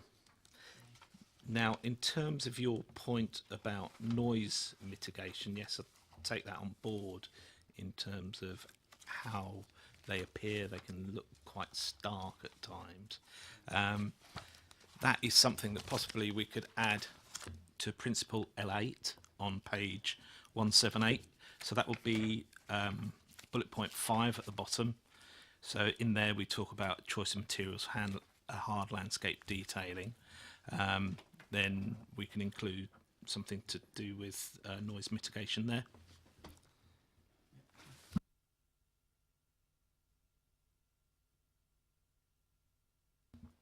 Thank you. I think those points are taken on board there. Councillor James. What's next? No? In which case, Councillor Phillimore? No. Councillor Parker is no longer with us. And Councillor Rattigan? Councillor Rattigan. No, you will be hearing from me. A couple of points, if I may. Do you see there's any possibility of any extensions to the triple SIs to take more land into protected status? Do you see that in the borough? The designation and allocation of triple SIs is something that's not done by the borough councils. It's nothing that we would have control over, and that's the Environment Agency, Natural England responsibility. Can you promote, I'm sorry, I'm asking the question because can you promote additional areas either through this piece of SPD or do we have to go as councillors direct to the Environment Agency to promote them ourselves? I'm not sure of what the process is and how their review process works, but it's something we can have a look into and get back to you. I'm not sure that the SPD is the right vehicle for it though, but yeah, we can look at that. If I may, streams and the rivers of this borough are very important to me. Now, we extract a huge amount of water from the water courses directly. I was trying to continue to talk there. Sorry. Carry on, Councillor Rattigan. I feel that there is some merits in us promoting a reservoir within our own borough. We are going to have a massive development on Manidown, and to my mind, we do not have the water infrastructure to look after those people and to take on account of our growing population and our growing need for water. There is nothing in this that promotes further water conservation or water usage or the promotion of a reservoir. I'd like to hear your comments on that.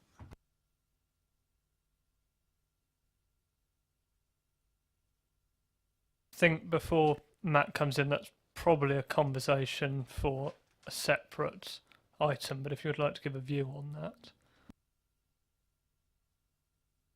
I was just going to make the point that obviously water usage is obviously covered by a policy in the local plan, which seeks to go beyond the national normal standard.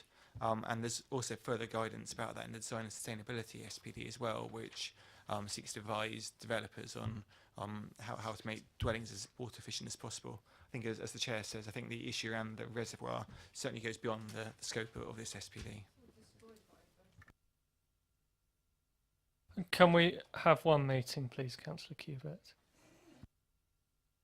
Thank you, Chair. I just have one more comment, if I may. Some of the best examples of good development within the borough, I don't think are some of the decisions that are made by the DC committee are absolutely superb.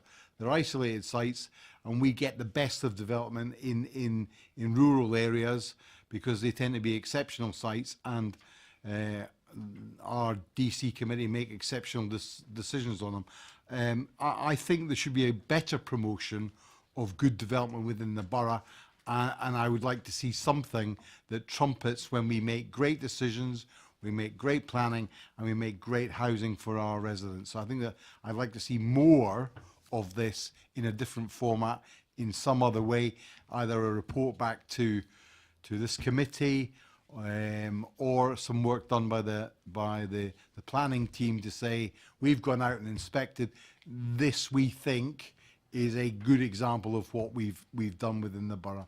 I think we do make great decisions, and I think we ought to trumpet it. Thank you. Councillor James, did you have a brief point? I did page 207, principle B8, biodiversity compensation. It's a bit like the other question I had, is how are we going to measure, by creating substitute habitats or features elsewhere, we're going to measure what we had beforehand. How are we going to measure, and who's going to do it to make sure that the compensation framework was successful, that they achieved that? Who does it? When do they do it? How often do they do it?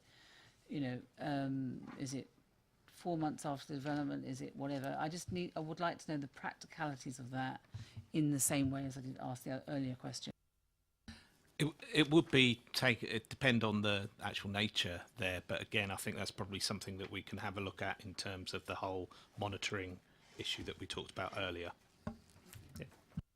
Thank you. Briefly, Councillor Just Cubitt. on the biodiversity opportunity areas, this is a question that I also wanted to ask. Is, for example, in my ward, we have a field, and the field is a very popular field for walking dogs in. And somebody in the council has decided that this field should now become a skylark nesting area. Well, it's very difficult to tell people who have walked their dogs there for decades, if not longer, in a park, that they're now going to have their dogs on a lead because somebody in the council has decided that this field, which has been a dog walking area for everybody, is now going to be a skylark nesting site. So I'd just like you to talk me through who chooses the biodiversity opportunity areas, and how can we as members change the decisions to see, to make sure that they're in sensible places, not in stupid places. The biodiversity opportunity areas are an area that has been designated by Natural England, so we don't have control over that. In particular, about where skylarks nest, they will nest where they nest, so we need to manage that, use of those areas throughout the time. So in that particular example, we've put up polite notices to say that there are skylarks nesting there, but that relates to a specific site, so we could talk. I'm not sure how that deals with this, but we can certainly have. I was wondering whether that's why it was suddenly designated a skylark nesting area. No. Okay, I think that covers off that particular point, in which case we've got a range of views which have been passed to the portfolio holder on this, including the fact that we think that this SPD is a step in the right direction. However, where possible, we'd like to include what Mr. Beavers said about the NERC Act, and making sure that we're going as far as we possibly can to really lock these things down so that we're very clear about what we want to see. We want potentially some further definition on mitigation. Councillor James asked about how we review these plans after development, and potentially a note from the team on how those are reviewed, and Councillor Fell committed to bring that back to us on how we actually, when we've passed a development with certain conditions, how we go back afterwards and ensure that A, those conditions have met, and B, they've had the desired consequence. We've talked about river zone buffers, we've talked about tree zone buffers, we've talked about extending SSI areas, we've talked about trumping good development so that we can really provide developers with a sense of what we want to see by the case of when we've had exemplar developments in the past. And we also want some more information on how we measure biodiversity and how we review that, whether that's through the local plan or whether that's through planning applications specifically. But I think that will come out of the work that Councillor Fell is doing on that and will bring back to us. In which case, we draw this item to a close. You can.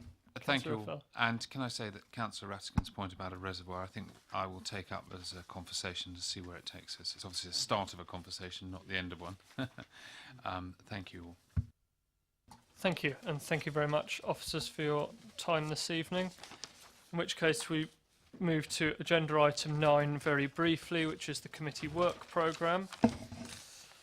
We have just had the meeting on the 5th of July, so the next meeting on the 6th of September currently includes the London plan. However, having spoken with colleagues in planning, there are a number of issues with the local plan in that it's not necessarily a finalised document yet. So whilst we might want to have some input on that, what we need to be sure is that we're actually commenting on a finalised document. So if appropriate, that item will come forward to the committee. However, if the work hasn't been done by the authority that's championing that, then that won't come forward. We do have the development brief for Cufford Farm, which is one of the allocated sites in the local plan. We have the draft transport strategy coming forward, which is a key piece of work that Councillor Fell has been working on with officers. And we have another SPD in the form of a heritage supplementary planning document. Currently on our to be timetabled list is a Horizon 2050 update, which I am pushing the leader and officers on as to when they bring that work back. I mean, members will remember that when we looked at that last time, we submitted some pretty comprehensive comment, I think. So they're currently reviewing that, and that will come back to us when that is ready too. We also have council tax and care levers, which is to consider the work the committee may wish to undertake on that. I don't think that we will manage to do that in the September meeting, but I will have a chat with officers and see when that can come forward. Councillor Westbrook? Yeah, obviously we need to be minded of the timings of that in relation to possibly the budget and change and discretionary stuff. So, you know, we won't want to be doing that too late as well. There is another possibility that was that we might be able to get, I don't know what officers feel, but we might be able to get the Chief Executive of the Children's Society might come. I've had words, so he might come along, I don't know. But it might be worth it if people, I can always email him, I've spoken to him in the past, so it might be something we might want to do. He said he was happy to come along and talk to us. He's obviously dealt with lots of local authorities, but it might be something, you know, we could do. That would be really helpful. So I think what we need to do is speak to the cabinet member on that issue, and I will undertake to do that. Speak to Councillor Tate on that issue, and we'll try and get a date locked in the diary for that, and then we can look to explore that. I think that sounds like a sensible idea. We also have the AA and abstract. Yes, Councillor Rattigan. Sorry, on this, so I knew you'd come to this AA and abstract. I wonder, can we sort of almost kick in the long grass until the corporate restructure is done at the AA? I think they're under massive strain at the moment with the chief executive perhaps leaving under a cloud, and I think I don't think they want to be raked over, or something we say might rake over something that's pertinent to their own investigations into what happened there. And I think perhaps a more suitable time is when they appoint their senior management. Can I just say that, just as a helpful note? Thank you very much for that I don't know how you view. feel about that. It's quite.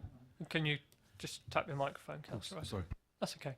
On that point, Councillor Harvey? I think that was one of the actual, to be fair, I hear what you're saying. I think one of the reasons for wanting to do the actual agenda item was because of their experiences and their desire, and others to share. I think after tonight's committee has sat through the employment needs assessment, their testimony, as it were, their evidence and the sharing of that with the council, as much from abstract as it is from the AA, because it's the two perspectives, that could be very, very helpful for us as an authority. So I think it should definitely stay on. They wanted to do it, so they, yeah, and yeah, you are right. So I'm happy to pick this up offline, Chair, if we are happy to have a conversation about how we can achieve this, but I would rather be looking to achieve this rather than kick it in the long grass. I hear you saying. I think there's some agreement on that we'll leave that in the to be timetable section, and we'll have a conversation about the best time to bring. We'll have a conversation about how we'll achieve that with the view that we do want to have that conversation, but we want to have that in the right way.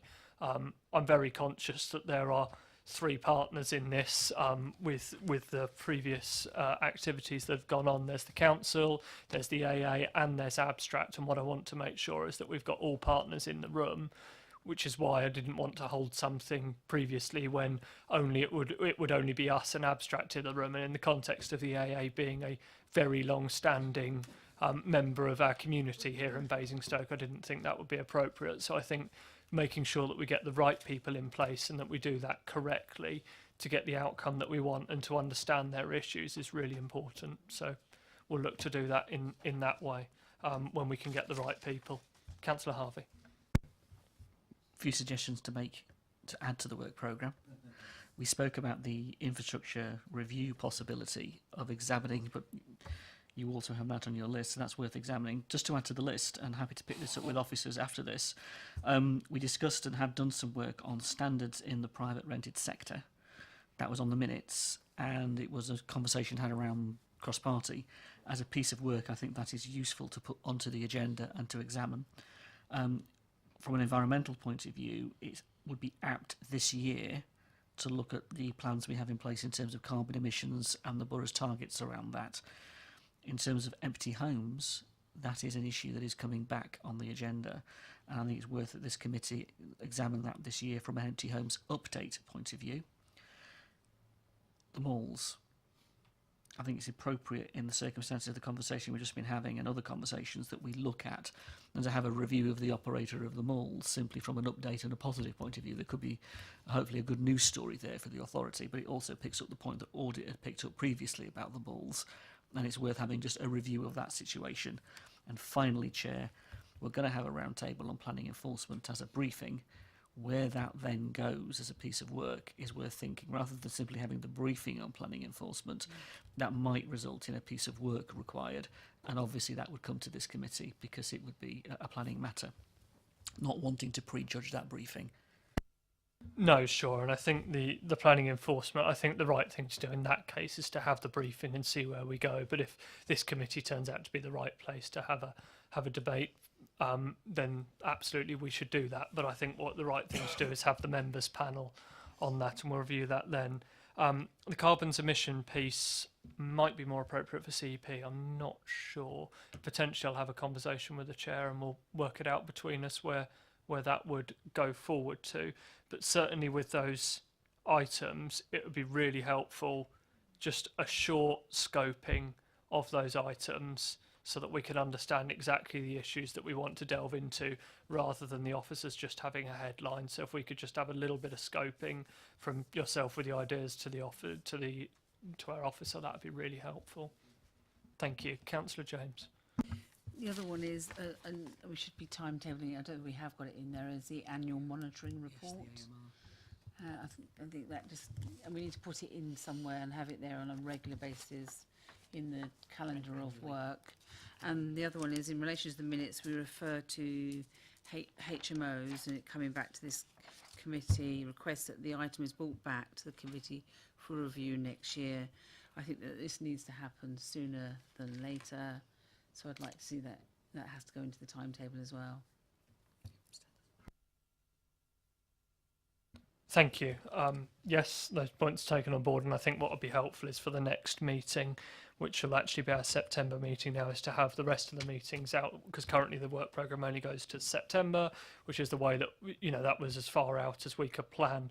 But I think by that September meeting, hopefully we'll be in a position to plan out the rest of the municipal year so that we've got all of our meetings in there from September through to March, April time next year, and that will include the AMR, which from memory we were going to bring back in January, February time.